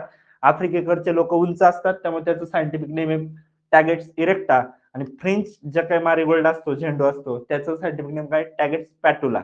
ओके त्यानंतर ऑप्टिमम टेम्परेचर 18 ते 30 कारण आपल्या इकडे जनरल फील्ड कंडिशनला येतं. आफ्रिकन व्हरायटी काय याच्या क्रॅकर जॅक. त्यानंतर महत्वाची क्रिसॅन्थेमम चार्म. क्रिसॅन्थेमम चार्म ही व्हरायटी नाव बघा क्रिसॅन्थेमम पण व्हरायटी कशाची मारीगोल्डची. त्यानंतर पुसा नारंगी गेंदा आणि पुसा बसंती गेंदा. गेंदा म्हणजे हिंदीमध्ये पण मग गेंदाला काय म्हणतो मराठी झेंडू. मग जरा पुसा नारंगी गेंदा किंवा पुसा बसंती गेंदा हे दोन्ही पण कशाच्या झेंडूच्या व्हरायटी आहे. त्यानंतर फ्रेंच व्हरायटी काही बटरस्कॉच आणि व्हॅलेन्शिया जे फ्लेवर आहे आपले बटरस्कॉच तर ती व्हरायटी कशाची फ्रेंच मारीगोल्डची. त्यानंतर सीड रेट 1 ते 1.5 किलो प्रति हेक्टर ओके. चिलीचं सांगा बरं रेट एकदा.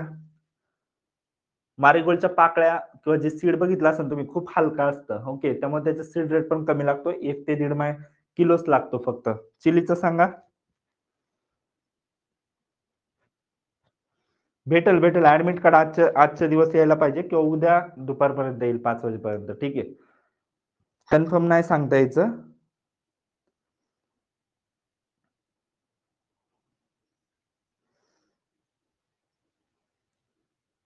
सेम सेम ठीक आहे. दोन्ही पण सेम असतं 1 ते 1.5 किलो. मग मारीगोल्ड मध्ये काय भेटलं कंपोजिटिव्ह फॅमिलीतलं आहे त्यानंतर आफ्रिकन लोक उंच असतात म्हणून याचं सायंटिफिक नेम टॅगेट्स इरेक्टा. आणि फ्रेंच जे स्किन आहे तर ती पातेल्यामध्ये दिसते म्हणून टॅगेट्स पॅच्युला.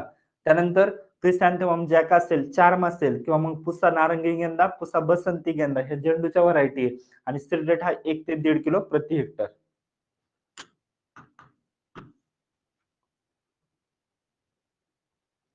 त्यानंतर पुसा बसंती ही ओपन पॉलिनेटेड व्हरायटी आहे मारीगोल्डची. पिंचिंग पिंचिंग इथं पण करतो आपण झेंडूमध्ये ओके याचा उद्देश काय तर avoid water logging. Water logging बघतो आपण पाणी साचल्यानंतर जी कंडिशन आहे ती वॉटर लॉगिंग असते. आणि क्रॉप लॉजिंग हे कधी होतं स्ट्रॉंग विंड आलं किंवा खूप पाऊस आला तर क्रॉप लॉजिंग म्हणजे पडतं. क्रॉप पडणं याला क्रॉप लॉजिंग म्हणायचं आणि वॉटर लॉगिंग म्हणजे पाणी साचून राहणं. तर ते पाणी साचतं तर त्यामुळे क्रॉपला काही होऊ नये म्हणून त्याच्यामध्ये पिंचिंग करत असतो जे बेनिफिशियल ठरते झेंडूमध्ये. त्यानंतर सिडलिंग बिकम रेडी 1 महिन्यामध्ये. आपण झेंडू असेल किंवा टोमॅटो 1 ते 6 महिन्यामध्ये याचे जे रोप आहे ते तयार होत असतात. 1 महिन्यामध्ये सीडलिंग तयार होतात.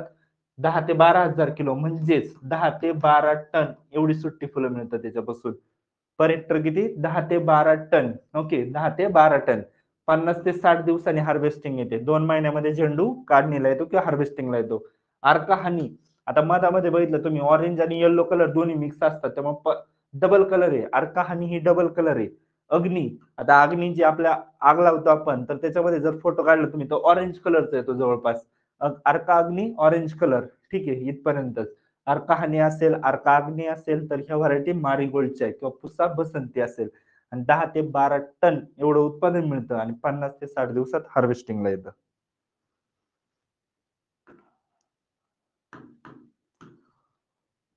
लूज फ्लावर, कट फ्लावर याच्या अगोदरच सांगितलंय. ठीक आहे, पण नंतर बघूया आता. लूज फ्लावर आणि कट फ्लावर शेवटला. आता परत एकदा मला आठवण करून द्या, मी त्यावेळेस परत सांगेल. ठीक आहे, बघा, निशिगंध, ट्यूबरोज हे सामान्यतः कोणत्या नावाने ओळखलं जातं? तर रजनीगंधा, गुलेचारी, फक्त निशिगंध की वरीलपैकी सर्व? सांगा आता उत्तर पटापट.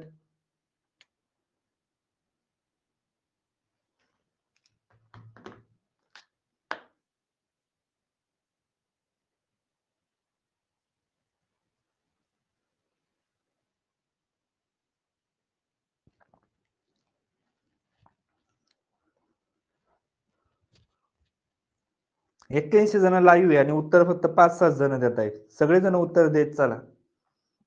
लक्ष राहतं थोडंफार. जेव्हा आपण पूर्णपणे लक्ष देतो ना कमेंटकडे, सगळ्या गोष्टींकडे, तर आपल्या पण ध्यानात राहतं ते. सारखंच बघत बसायचं म्हटलं स्क्रीनमध्ये, मग मन कुठेतरीच जातं आपलं निघून. बघा, निशिगंध किंवा ट्यूबरोजचं जे काही सामान्यतः कॉमन नेम काय? रजनीगंधा, गुलेचारी किंवा निशिगंध हे सगळं म्हटलं जातं त्याला. त्यामुळे वरीलपैकी सर्व. आणि हा क्वेश्चन प्रिव्हियस इयरचाच आहे. आता ट्यूबरोज किंवा निशिगंध. ठीक आहे, बरोबर, सगळ्यांनी बरोबर सांगितलंय. गुड. बघा, ट्यूबरोज, निशिगंध, बॉटॅनिकल नेम काय याचं? आगेव अमायका. ओके, आगेव अमिका किंवा अमायका. त्यानंतर ऍस्परेजी फॅमिली, ऍस्परेजी. Okay, origin Mexico. रजनीगंधा, गुलेशाबू किंवा गुलेचारी ही त्याची कॉमन नेम आहे आणि हाच क्वेश्चन विचारला आपल्या कृषी सेवकला. बघा, रजनीगंधा, ट्यूबरोजलाच काय म्हणतात? निशिगंध, रजनीगंधा, त्यानंतर गुलेशाबू आणि गुलेचारी. क्वेश्चन आपल्याला वाटले नसते एवढे विचारान म्हणून. आपण लय त्याला रजनीगंधा किंवा निशिगंधा केला असता, पण क्वेश्चन त्याच्याही पुढे गेला. गुलेचारी. ओके, हे कोणत्या क्रॉपला म्हणतात? किंवा गुलेशाबू. The flower are highly fragrant in a single tuberose. जे सिंगल ट्यूबरोज असतात, ओके, तर त्याचे फ्लावर हे कधी पण सुगंधी असतात ऍज कम्पेअर टू डबल कल्टिव्हारचे. Spike generally last for 7 to 12 day in vase depending upon the room temperature. म्हणजे 7 ते 12 दिवसापर्यंत जे काही तुरे आपण बघतो, तर हे जर कट केल्यानंतर टिकू शकतात त्याची लाईफ. त्यानंतर सगळ्यात महत्वाचं पीक फ्लॉवरिंग सीझन ध्यानात ठेवा, जून आणि ऑक्टोबर. जून आणि ऑक्टोबर. निशिगंध किंवा ट्यूबरोजची जी काय हार्वेस्टिंग करतो, तर ती जास्त करून जून आणि ऑक्टोबर, एक पावसाच्या सुरुवातीला, एक पाऊस संपल्यानंतर, जून आणि ऑक्टोबर. त्यानंतर रजत रेखा, स्वर्णरेखा, सगळ्यात मोस्ट इम्पॉर्टंट व्हरायटी या क्रॉप बद्दल जर म्हटलं तर रजत रेखा, स्वर्णरेखा आणि श्रीनगर. ओके, रजत रेखा, स्वर्णरेखा आणि श्रीनगर किंवा सुवासिनी सिंगल डबल. ठीक आहे, फुले रजनी आपल्या एमपीके मीनी काढलेली आणि लागवडीची वेळ एप्रिल ते मे. एप्रिल मे मध्ये लागवड करायची, जून किंवा ऑक्टोबर मध्ये याची हार्वेस्टिंग होते. म्हणजे त्या लागवडीनुसार आहे, पण जास्त करून जून आणि ऑक्टोबर या दोन याच्यामध्ये हार्वेस्टिंग जास्त होते. त्यानंतर रजत रेखा, स्वर्णरेखा, श्रीनगर हे त्याच्या variety most important. April May मध्ये लागवड करायची. प्रपोगेशन ही एक तर बल्ब किंवा सीडनी पण करतो, पण जास्त करून कॉमन जे वापरतो आपण ते बल्ब वापरतो. काय वापरतो? बल्ब. मग बल्ब क्रॉपचे आणखी एक कोणतं क्रॉप आहे आपलं भाजीपाल्यामध्ये ज्याची आपण लागवड बल्बने करतो? कमेंट करा. ठीक आहे, बघा, कंद वापरतो आपण याचा, म्हणजे बल्बला मराठीत कंदच म्हणतात का? 30 ग्रॅम वजनाचा असतो तो, 2 ते 5 सेंटीमीटर. तिकडे कॉर्न किती होता? 5 सेंटीमीटर. ट्यूबरोज 2 ते 5 सेंटीमीटर. त्यानंतर पुढचं, लागवडीनंतर 3 ते 4 महिन्यांनी. ओके, ओनियन, बरोबर. ठीक आहे, बल्ब, गार्लिकचं क्लो आणि आपल्या ह्याचं पण कोणती बघतो आपण? ट्यूबरोज, निशिगंध, याचं पण आपण बल्बनीच लागवड करतो. 3 ते 4 महिन्यांनी आपण लागवड करतो, म्हणजे लागवडीनंतर 3 ते 4 महिन्यांनी फुलं काढणीस येतात. परत 14 ते 15 टन प्रति हेक्टर एवढं उत्पादन निघतं. 14 ते 15 टन. ओके. झालं एक क्रॉप. थोडंसंच याच्यामध्ये ट्युबरोज किंवा निशिगंध, आगेवा, मायका, ऍस्परेजिस फॅमिली आहे त्याची. रजनीगंधा, गुले शाबू किंवा गुल ए चारी हे पण म्हटलं जातं. पीक फ्लॉवरिंग जून किंवा ऑक्टोबरमध्ये. रजतरेखा, सुवर्णरेखा किंवा आपली श्रीनगर, सिंगल, डबल किंवा सुवासिन, फुले रजनी हे त्याच्या महत्वाच्या व्हरायटी. एप्रिल मे मध्ये लागवड केली जाते. प्रोपोगेशन बल्ब किंवा सीडनी करतो. 30 ग्रॅम वजनाचे आपण त्याच्यामध्ये बल्ब निवडतो. त्यानंतर 3 ते 4 महिने त्याची काढणी येते लागवडीनंतर आणि 14 ते 15 टन प्रति हेक्टर एवढं उत्पादन मिळतं. ठीक आहे. आता gerbera crop. In gerbera crop, how many month after planting flower harvesting is started? म्हणजे जरबेरा पिकाची लागवड केल्यानंतर किती महिन्यांनी फुलं काढणीस येतात? सांगा ऑप्शन.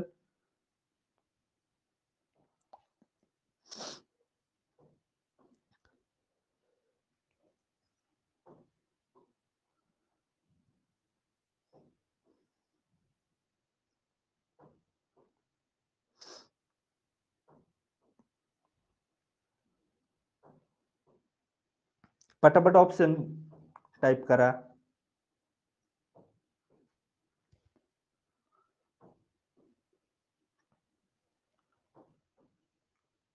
ठीक आहे. बऱ्यापैकी बरोबर उत्तर दिले. 3 महिने. किती? 3 महिन्यांनी आपण त्याची जरबेरा पिकामध्ये जी फुलांची काढणी करतो तर ती 3 महिन्यांनी करतो. हा पण प्रिव्हियस इयरच क्वेश्चन विचारलाय कृषी सेवकला. जरबेरा पिकाबद्दल जरबेरा जामसोनी. ओके. जरा सायंटिफिक नेम नावातच आहे त्याच्या, जरबेरावरूनच जरबेरा नाव देण्यात आले. Gerbera gerbera jamesonii. ओके. किंवा जेमसोनी. त्यानंतर कॉमन नेम आफ्रिकन देसी. आता हे नाव विचारले जाऊ शकतात, कारण एकदा आपल्याला ट्यूबरोजचं विचारून झालंय. जरबेराचे नाव खूप आहे, विचारले जाऊ शकतात. आफ्रिकन देसी, बार्बेटॉन देसी किंवा ट्रान्सवाल देसी हे 3 कॉमन नेम आहे त्याचे जरबेराचे. आफ्रिकन देसी, बार्बेटॉन देसी आणि ट्रान्सवाल देसी. त्यानंतर ओरिजिन कोणाला? आफ्रिकेकडचं आहे. जरबेराचं ओरिजिन हे आफ्रिका आहे, ध्यानात ठेवा. वाटत नाही ना फुलांवरून बघितल्यावर एवढं स्टँडर्ड फुल कुठाला? आफ्रिकेतलं.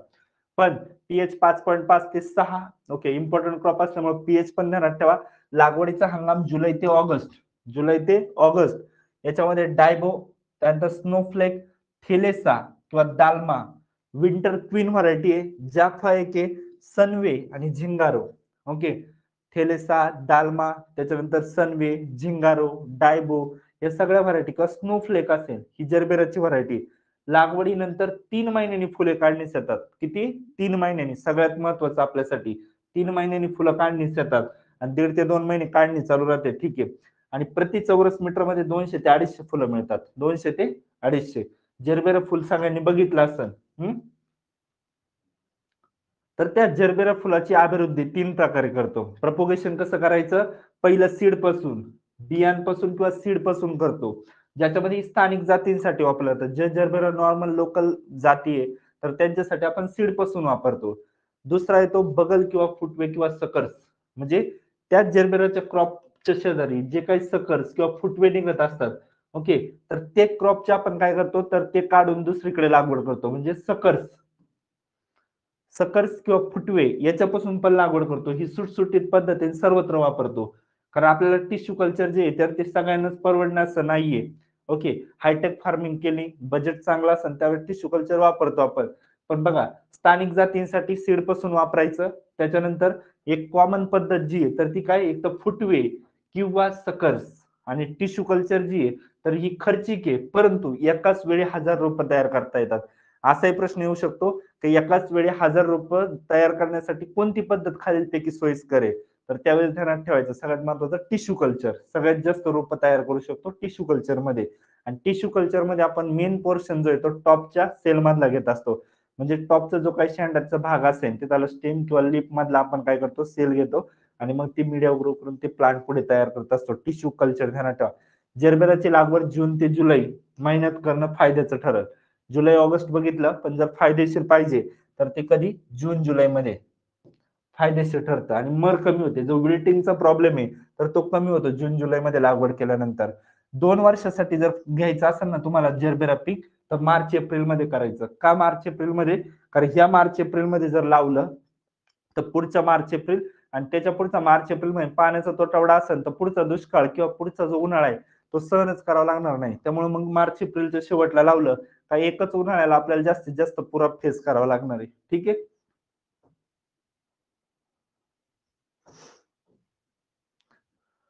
देसी जरबरा, ठीक आहे. ओके, लोकल म्हणतो ना जरबेरा त्याला आपण, जे बियांपासून करतो.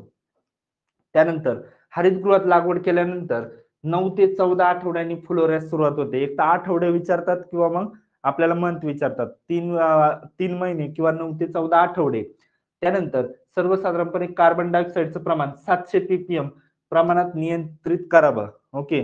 जवळपास आपण जे ग्रीन हाऊस मध्ये जे लावतो त्याच्यामध्ये कार्बनचं कॉन्सन्ट्रेशन हे 700 पीपीएम पर्यंत ठेवावं. हरितगृहातील हवेची आर्द्रता 70 ते 80%. किती? आर्द्रता किंवा आपण ज्याला ह्युमिडिटी म्हणतो तर ती 70 ते 80%.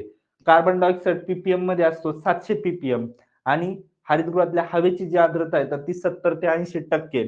कधी पण कोणत्याही पिकाला 80 ते 85च्या वरती तिथे आर्द्रता नसली पाहिजे, कारण त्यामुळे डिसीजचा अटॅक जास्त होतो. पण जरबेरा क्रॉप मध्ये 70 ते 80 आहे. बाकीचे क्रॉप जर बघितले 65, 70, 75 पर्यंत असतात. हे 70 ते 80 पर्यंत आपण याची आर्द्रता मेंटेन करत असतो. 700 पीपीएम कार्बन डायऑक्साईड आणि आर्द्रता 70 ते 80%. गुलाबाला फुलनिर्मितीच्या वेळेस दिवसा 22 ते 28 डिग्री सेल्सिअस हे कॉमन काढलेलं आहे जरा. तर गुलाबाला 22 ते 28 आणि रात्री आपलं 15 ते 16 बघितलं आपण, 16च्या आसपास. म्हणजे इकडे 25 होतं, मागे बघाशी बघितलं तेव्हा दिवसा 25, रात्री 16 डिग्री सेल्सिअस. त्यानंतर ह्युमिडिटी किती आहे? 60 ते 65%. 60 ते 65%. त्यानंतर हरितगृहात गुलाबाला 60 ते 65%. आता हे ग्रीन हाऊस मध्ये बघतोय 60 ते 65%. काकडी असेल तर 50 ते 65%. पण रेंज 50 ते 60च चालू आहे. त्यानंतर टोमॅटो, वांगी किंवा ढोबळी मिरची असेल 55 ते 65%. एवढी ह्युमिडिटी ठेवणं गरजेचं आहे.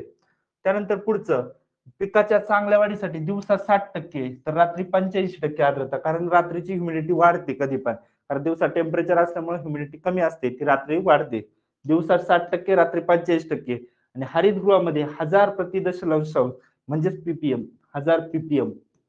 ओके. एवढं जर कार्बन डायऑक्साईड असेल तर उत्पादनातले बाकीचे जर घटक तुम्ही बॅलन्स ठेवले तर 4 ते 5 पटीने उत्पादन वाढतं. काय बघितलं आपण याच्यामध्ये? गुलाबाला दिवसा 25, रात्री 16 टेम्परेचर. गुलाबाला हरितगृहामध्ये आर्द्रता 60 ते 65, काकडीला 50 ते 65 आणि बाकी जेवढी काही पिकं आहे, काकडी, आपलं टोमॅटो, वांगी, ढोबळी मिरची, याला 55 ते 65%. त्यानंतर दुसरं बघितलं होतं आपण 1000 पीपीएम एवढं जर कॉन्सन्ट्रेशन आपण फुलांचं हरितगृहामध्ये मेंटेन केलं तर 4 ते 5 पटीने उत्पादन वाढतं. समजलं की सांगा इथपर्यंत? कमेंट करा एकदा.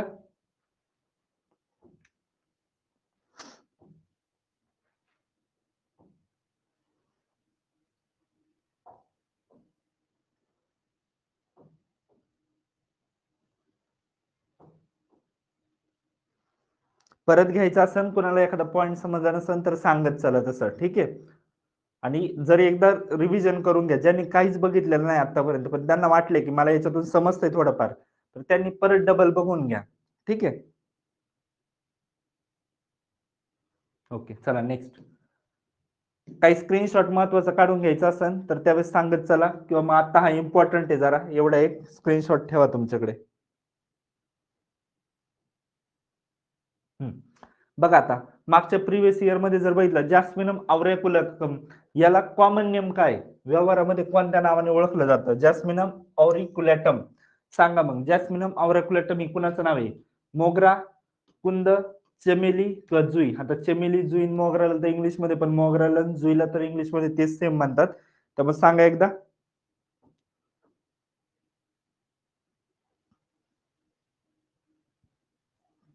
पटापट कमेंट करा बाकीचे पण.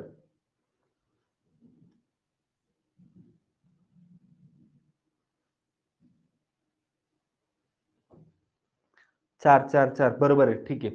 जुई म्हणतात. मग बघा आता याच्यामध्ये ऑरीमध्ये किंवा जी आपली ऑडी गाडी असते ना, तर त्या ऑडीमध्ये काय करायचं आपल्याला? जुई घेऊन जायची. ऑडी गाडीमध्ये जुई घेऊन जायचंय. ओके, ऑडी मधून जुई न्यायची. पुढे बघू आता आपण डिटेल मध्ये. तर बघा, jasmine, different species of jasmine family, Oleaceae. जॅस्मिन, जाई, जुई, मोगरा हे जे आहे ते ओलिएसी फॅमिली मधले. आणि ते ओले ठेवायला लागतात. आपण गजरापत बघा, जर जो बनवला तर त्याच्यामध्ये कंटिन्यू पाणी शिपडायला लागतं, कारण ते ओले जर नाही राहिले तर सुकून जातात. म्हणून ओलिएसी, जास्मिनची फॅमिली ओलिएसी.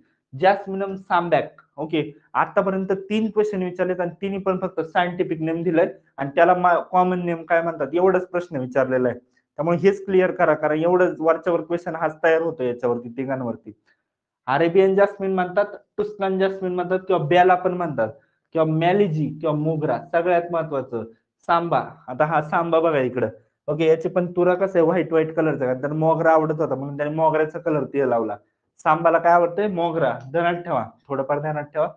ओके, त्यानंतर पुढचा आता व्हरायटी, मोतिया, खोया, सिंगल मोगरा, राज जपानीज किंवा डबल मोगरा.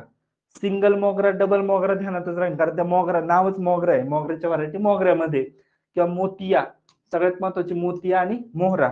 ओके, हे सगळ्या व्हरायटी कशाच्या आपल्या, तर जास्मिनच्या. ज्याला जास्मिन मध्ये 3 स्पेसिस आहे, त्यातली पहिली स्पेसिस बघितली आपण जॅस्मिनम सांबॅक. ओके, जॅस्मिनम सांबॅक. तर त्याच्यामध्ये ध्यानात ठेवा, सांबाला मोगरा आवडतो. ओके, म्हणून सांबॅकचं कॉमन नेम काय आहे, मोगरा. ठीक आहे, त्यानंतर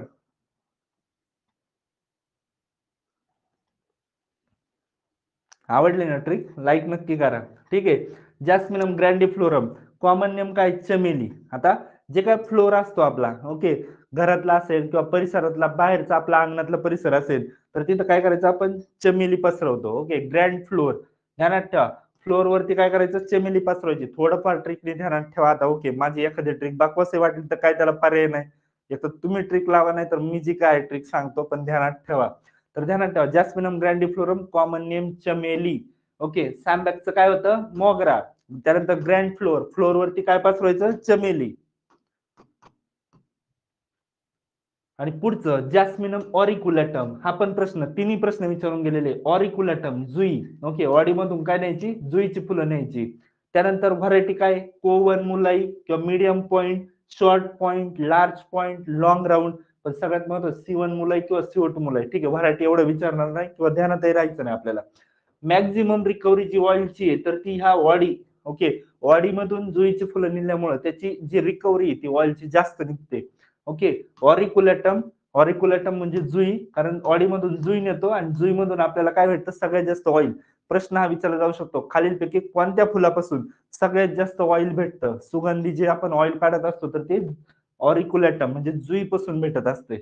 त्यानंतर propagation bye semi hardwood cutting. एवढं पण कडक नसतं याचं, ह्या तिन्ही पण जाई जुई असेल यांचं प्रपोगेशन, अभिवृद्धी हे काही कडक लाकूड नाही याचं. त्यामुळे सेमी हार्डवुड कटिंग किंवा फाटे कलम पण दिलेलं आहे डिप्लोमाच्या बुक मध्ये. ओके, कारण त्याच्यावरतीच मुळं येतात, मग मुळं कट करून नंतर आपण ते दुसरीकडे लावू शकतो. Semi hardwood cutting for extraction of jasmine concentrate, fully open flower. पाकळ्या ज्या पूर्ण ओपन झालेल्या असतात अशीच फुलं कधी पण ऑइल एक्सट्रॅक्शन साठी घेऊन जायचे आहेत. आणि jasmine occupy maximum area under floriculture. हा एक प्रश्न विचारून झालाय की सगळ्यात जास्त फुलांमध्ये कोणत्या पिकाचं किंवा फुल पिकाचा एरिया कव्हर केलेला आहे, तर ते जास्मिनने कव्हर केलेलं आहे. ठीक आहे, झालं इथपर्यंत कव्हर. आवाज येतो सगळ्यांना.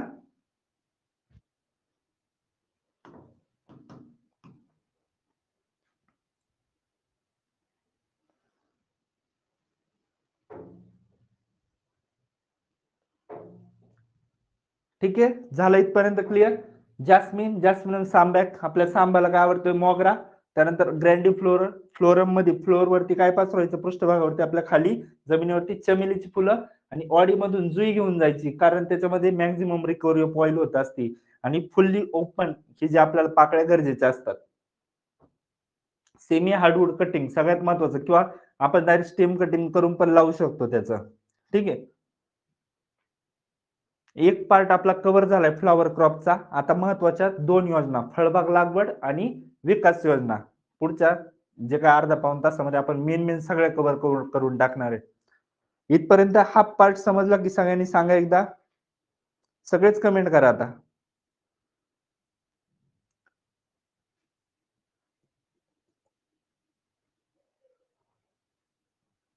ठीक आहे, फर्स्ट टाइम आहे त्यामुळे लाईव्ह मध्ये करकर आवाज येत असेल, याच्यावरती थोडंसं सोल्युशन काढलं जाईल नंतर. पण आज लेक्चर मध्ये आपल्याला करकर जरी आलं तरी थोडं सहन करा, कारण लेक्चर पोस्टपोन करण्यापेक्षा घेणं महत्वाचं आहे.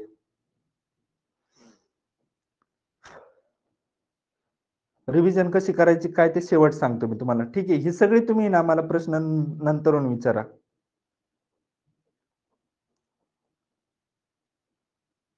चला मग आता. अर्धा अध्याय कंप्लीट झाला आपला. अर्धा अध्याय आता पूर्ण करूया. एम-एस-पी बद्दल तुम्ही म्हणशाल सर एम-एस-पी कुठे आहे आपल्याला सिलेबसला? ओके. पण जे विस्तार कृषी अधिकाऱ्याची जी काही आपली एक्झाम झाली होती त्याच्यामध्ये एम-एस-पी विचारल्या होत्या. पण त्यांच्या याला करंटचा पार्ट होता सिलेबसमध्ये. ओके. पण आपल्याला एम-एस-पी कोण देतं, अनाउन्स कोण करतं एवढे तरी क्वेश्चन बघावं लागणार आहे. कारण हे इकॉनॉमिक्समध्ये आपल्याला विचारलं जातं. पण मग थोडेफार 2-4 पाठ करायला काय प्रॉब्लेम? कारण जर विचारलं तर एखादा क्वेश्चन कारण कधी-कधी काय होतं प्रश्न जेव्हा तयार होत नसतो ना इकॉनॉमिक्समध्ये तेव्हा त्याला करंटची टच दिली जाते. सांगा एम-एस-पी आत्ताची किती? कारण एम-एस-पी पॉइंट तर असणार आहे आपल्याला. कशा ना कशाला रिलेट होणार आहे इकॉनॉमिक्समध्ये. त्यामुळे तो करंट पॉइंटला जोडून प्रश्न येऊ शकतो. त्यामुळे त्याच्यावरती थोडं बघूया आपण. ठीक आहे. झेडपीचा रिझल्ट नाही सांगता यायचं सध्या. ठीक आहे. काय आम्ही किती पण ओरडून सांगितलं ना, हा रिझल्ट आता लागेल, तो लागेल, पण ते शेवटी त्यांच्या मनावर आहे. जेव्हा लागायचं तेव्हाच लागणार आहे. आपले फक्त अंदाज असतात ध्यानात ठेवा सगळ्यांचेच. तर पुढचा what is M-S-P? 1965 minimum support price हा ध्यानात ठेवा. एम-एस-पी ला काय म्हणतात? Minimum support price. 1965 मध्ये गव्हर्नमेंट ऑफ इंडियाने काय केलं होतं? ऍग्रीकल्चर प्राइस कमिशन सेटअप केलं होतं. ओके. पहिली गोष्ट food corporation of India okay F-C-I 14 January 1965 14 January 1965 agriculture price commission okay कृषी किंमत आयोग फक्त तेवढाच होता त्यावेळेस तर तो 1965 मध्ये मग दोन डेट ध्यानात ठेवा एफ-सी-आय आणि आपली ऍग्रीकल्चर प्राइस कमिशन हे दोन्ही पण 1965 मध्येच त्यानंतर M-S-P introduce first by centre 66-67 ला पहिला आला ऍग्रीकल्चर प्राइस कमिशन 65 ला त्याच्यानंतर जी काय किमान आधारभूत किंमत किंमत किंवा एम-एस-पी असेल ही टर्म सेंटरने 1966-67 मध्ये इंट्रोड्यूस केली त्यानंतर महत्वाचं याच्यामध्ये काय महत्वाचं नाही एवढं फक्त याच्यामुळे काय झालं एम-एस-पी मुळे फायनान्शियल स्टॅबिलिटी आली आणि जे काय प्रोडक्शन आपल्याला जर कळालं मुगाला 8,000 भाव आहे तर आपण लगेच मूग घेतो किंवा गहू मग कंटिन्यू घेत राहतो कारण आपल्याला माहिती एम-एस-पी एवढा भाव तरी भेटणार आहे 2,000 आणि माझे जे काही 10 पोते असतील तेवढ्याने माझे पैसे एवढे एवढे होतील म्हणून स्टेडी प्रोडक्शन आणि फायनान्शियल स्टॅबिलिटीसाठी आपण काय करत असतो एम-एस-पी ची गरज आहे मग सांगा मला एकदा अनाउन्स कोण करतं एम-एस-पी अनाउन्स कोण करतं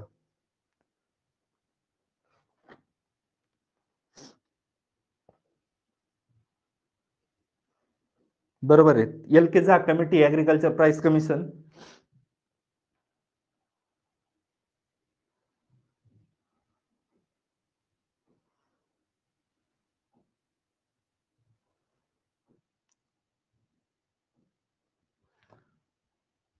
सीएससीपी नाही हीच चूक तुम्ही सगळे करताय ठीक आहे मी तुम्हाला प्रश्न काय विचारला होता अनाउन्स कोण करतं एमएसपी प्रत्येक वेळेस क्वेश्चन बघत चला तुमचा अभ्यास खूप आहे तुम्ही किती अवघड क्वेश्चन सांगितले सगळ्यांनी आणि इथे सोप्या सोप्याच्या नादामध्ये तुम्ही सगळं चुकून टाकता त्यामुळे सांगतोय प्रत्येक वेळेस सांगतोय तुम्हाला की सोपे क्वेश्चन हातचे जाऊन देऊ नका सोपं आहे म्हणून पटकन टिक नाही करायचं त्याच्यासाठी थोडा विचार करा सोप्या क्वेश्चनला पण ओके कारण सोप्या हातचे मार्क घालतो आता कशी जागेवर आले जरा बघा त्यामुळे ध्यानात ठेवा सीएससीपी नाही सोप्या चुका करू नका याला सिली मिस्टेक म्हणतात आणि हाच सिली मिस्टेक तुमचा रिझल्ट बाहेर घालतो त्यामुळे मी तुम्हाला परीक्षेला जाता आता काय करायचं ते परत एकदा लेक्चर घेईनच थोडं 5-1 मिनिटाचं नंतरून पण आता ध्यानात ठेवा की cabinet committee on economic affair तुम्हाला असं वाटलं मी कधी सांगेल पटकन आहे ना उत्तर म्हणजे माझं बरोबर वरती येईल पण cabinet committee on economic affair okay ही काय करते अनाउन्स करते पण हिला सांगायचं काम commission for agriculture cost and prices ज्यालाच कृषी किंमत व मूल्य आयोग म्हटलं जातं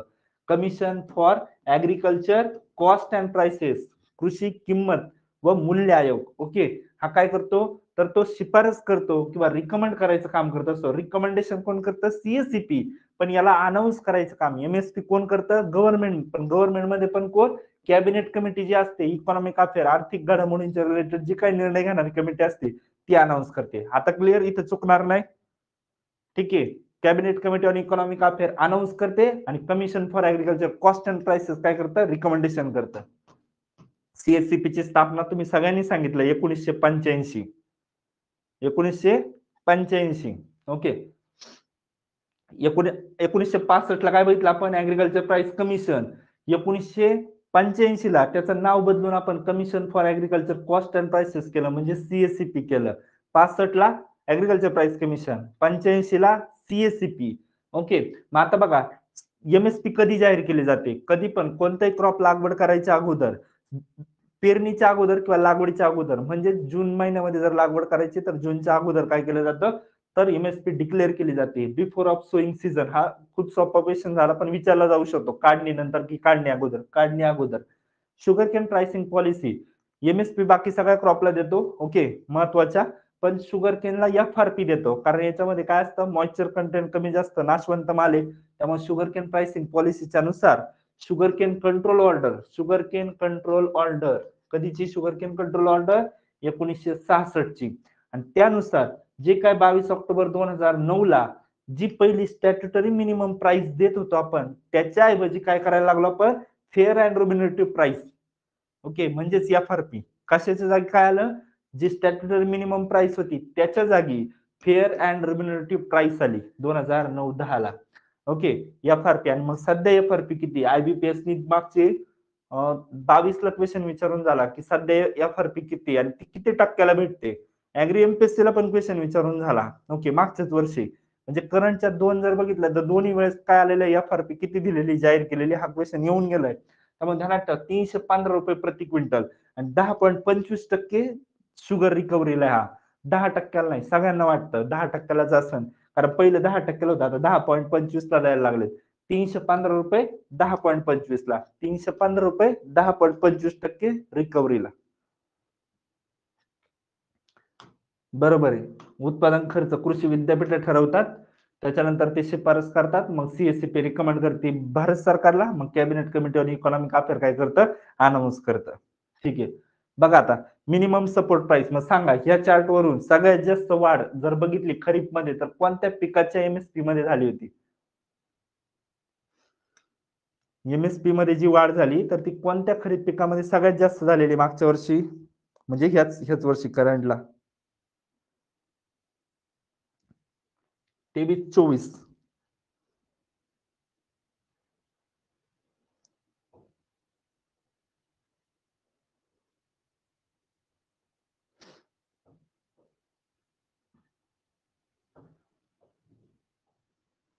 सांगा पटापट.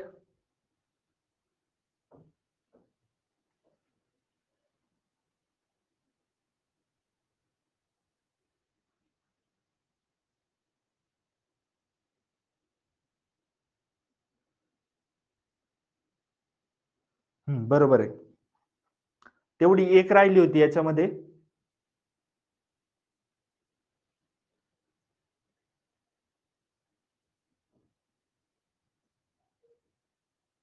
ठीक आहे, मुगामध्ये झालेली, एकदा नेटमध्ये चेक करा.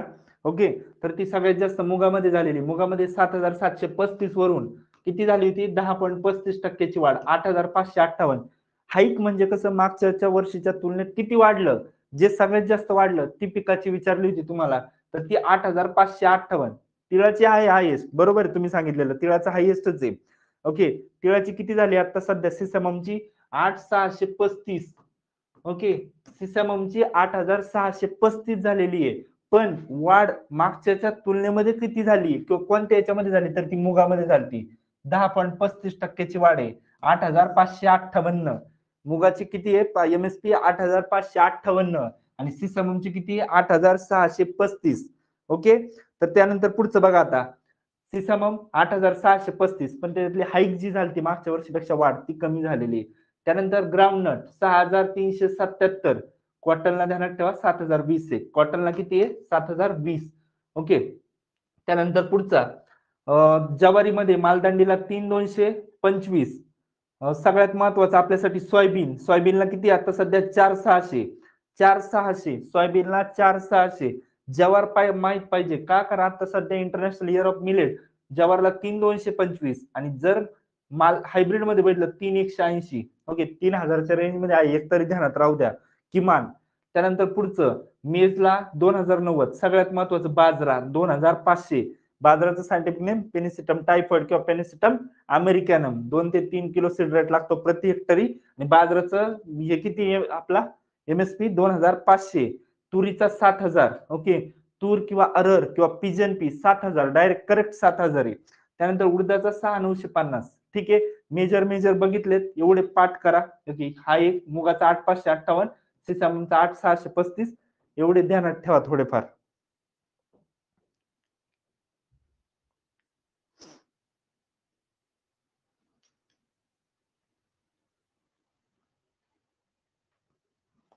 ठीक आहे, बरोबर इथपर्यंत.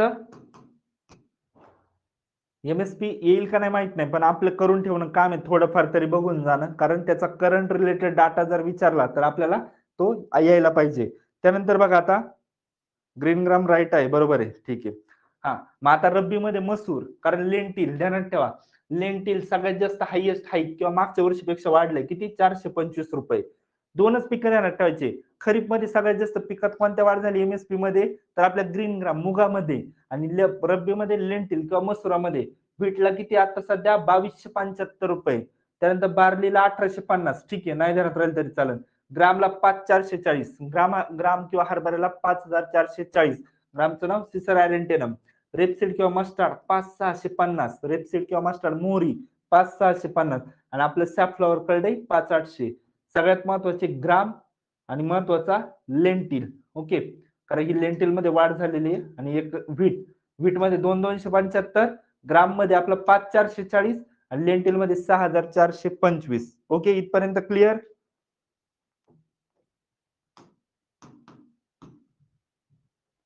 सगळ्यात जास्त वाढ लेंटिल मध्ये 425, 200 रुपये वाढ मोहरी मध्ये झालेली आहे.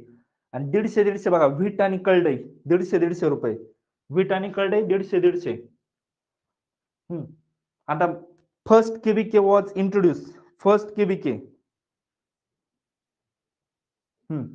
First KBK was establish in 1974 at, पहिले कृषी विज्ञान केंद्र 1974 मध्ये कोठे स्थापन करण्यात आलं, सांगा पटापट उत्तर.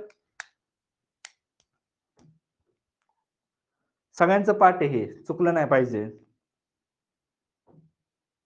3 बरोबर आहे. पुदुच्चेरी किंवा पॉंडिचेरी, जे तमिळनाडू ऍग्रिकल्चर युनिव्हर्सिटीच्या अंडर स्थापन करण्यात आलेलं आहे. मग केबीके बद्दल बघा, कृषी विज्ञान केंद्रांचं काम काय. पहिली गोष्ट, ज्या भागामध्ये ते काम करतात किंवा ज्या भागामध्ये स्थापन केलेले आहे, त्या भागातल्या शेतकऱ्यांचे प्रॉब्लेम काय, त्या शेतकऱ्यांची गरज काय, ती ओळखून त्या भागामध्ये काय करणं, टेक्नॉलॉजी असेसमेंट करून तिथं प्रदर्शन असतील, शेतकरी असेल, शिवार फेरी असेल, किंवा मग मेळावे असतील, कृषी प्रदर्शन टाईप असेल, किंवा प्रात्यक्षिक असतील, हे सगळे राबवण्याचं काम कोण करतं, कृषी विज्ञान केंद्र. किंवा जे युनिव्हर्सिटी रिसर्च करते, आपली विद्यापीठ जे रिसर्च करतात, तर ते संशोधन शेतकऱ्यापर्यंत पोहोचवण्याचं काम हे कोण करत असतं, आपले कृषी विज्ञान केंद्र. म्हणजे कृषी विज्ञान केंद्राला दुवा म्हटलं जातं, विद्यापीठ आणि शेतकऱ्यामधला. तर पहिलं केव्हीके एस्टॅब्लिश झालं 1974 ला, कुठे, Puducherry, under Tamil Nadu agriculture university. KVK हा इंटिग्रल पार्ट आहे नॅशनल ऍग्रिकल्चर रिसर्च सिस्टीमचा. राष्ट्रीय संशोधन प्रकल्पामध्ये सगळ्यात महत्वाचं केव्हीके, कारण हेच संशोधन पोहोचवायचे काम करत असतात. कारण फक्त संशोधन करून उपयोग नाही, तर ते काय करायचंय, आपल्याला स्प्रेड करायचं किंवा शेतकऱ्यापर्यंत पोहोचवण्याचं पण काम महत्वाचं आहे. At present 731 KVK. ओके, काही जण म्हणतील सर एक जास्त एक कमी आहे. ओके, तुम्हाला सोर्सेस भरपूर भेटतील, पण एक रेंज ध्यानात ठेवा, 731च्या एक प्लस मायनस. ओके, पण 731 स्टँडर्ड. ओके, एवढे केव्हीके सध्या किती, 731. त्यानंतर प्रश्न साधा सोपा विचारला जाऊ शकतो, एवढ्यावर विचारण्यापेक्षा सांगा भारतामध्ये सध्या केव्हीके किती. ओके, तर 731. आयबीपीएस ला, एफ ला तर विचारलाच जातो, हा हमखास क्वेश्चन असतो, म्हणजे दरवेळेसच नाही पण असतो. ओके, त्यामुळे पाठच ठेवायला लागतं तिकडे तयारी करताना, त्यामुळे तुम्ही पण ध्यानात ठेवा 731. त्यानंतर राज्य कृषी विद्यापीठ, स्टेट ऍग्रिकल्चर युनिव्हर्सिटीच्या अंडर ही कामं करत असतात. काही आपल्या केंद्रशासित प्रदेशांच्या पण, सगळ्यात जास्त युपी मध्ये, उत्तर प्रदेशमध्ये सगळ्यात जास्त केव्हीके. त्यानंतर केव्हीके स्कीम 100% फायनान्स कोण करतंय, गव्हर्नमेंट ऑफ इंडिया. कोण करतंय, गव्हर्नमेंट ऑफ इंडिया. त्याच्यानंतर क्रेडिट जे काय श्रेय जातं ते डॉक्टर चंद्रिका प्रसाद यांना जातं. केव्हीकेच्या यशामध्ये वाटा कुणाला दिला जातो, तर डॉक्टर चंद्रिका प्रसाद. पण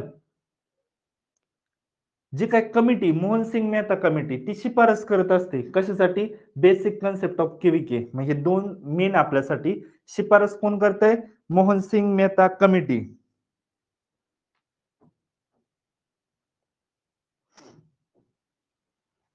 हा, तर बघा KVK scheme he 100% funded by आपल्या government of India. Okay, credit जे काही यशाचा वाटा जो मेन दिला जातो श्रेय, ते जातं डॉक्टर चंद्रिका प्रसाद. पण जी काय रिकमेंडेशन शिफारस कोणी केली होती किंवा ही जी काय टर्म आहे ती इंट्रोड्यूस कोणी केली होती, मोहन सिंग मेहता कमिटी. ओके, यांनी initiated the basic concept of KVK. तर केव्हीके मध्ये एवढंच विचारण्याजोगं आहे महत्वाचं.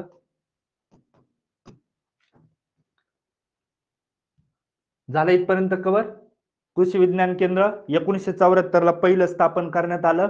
ओके, 100% फंड ही सेंट्रल गव्हर्नमेंट देण्याचं काम करत असतं. त्याच्यानंतर मोहन सिंग मेहता कमिटीने शिफारस केली आणि जे काही क्रेडिट आहे कृषी विज्ञान केंद्राचं ते कुणाला दिलं जातं, डॉक्टर चंद्रिका प्रसाद. आणि 731 केव्हीके आता सध्या. ओके, आता बघा राष्ट्रीय कृषी संशोधन प्रकल्प NARP.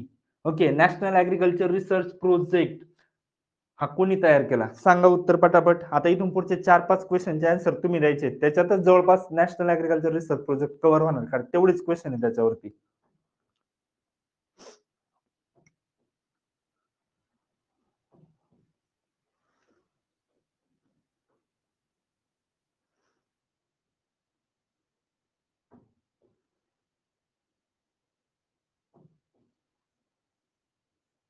बरोबर, चांगले उत्तर देतात. ठीक आहे, बघा भारतीय कृषी अनुसंधान परिषद ICAR, अन्न कृषी संघटना, food and agriculture organisation FAO, त्यानंतर भारतीय कृषी अनुसंधान परिषद IRI, Indian agriculture research institute, आणि MCR. आता MCRच्या अंडर काय करतं, आपले 4 कृषी विद्यापीठांचं जे काही शिक्षणाचं काम आहे सगळं पेपर बिपर किंवा त्यांना हँडल कंट्रोल ठेवायचं काम MCR करतं. ICR ओके, भारतातल्या कृषी विद्यापीठांवर. आणि मेन काय आहे, राष्ट्रीय कृषी संशोधन प्रकल्प किंवा national agriculture research project. Main term किंवा मेन जो फोकस होता तो कोणाचा होता, ICARचा. आणि ICARने हा प्रोजेक्ट तयार केलेला आहे, भारतीय कृषी अनुसंधान परिषद किंवा Indian council of agriculture research ICAR. ICAR ची स्थापना सांगा एकदा. हो, युट्यूबला राहणार आहे हे लेक्चर. ठीक आहे,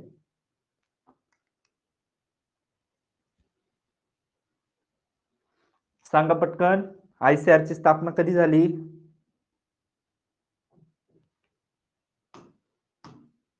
याचं उत्तर काय आहे? भारतीय कृषी अनुसंधान परिषद ICAR. ओके.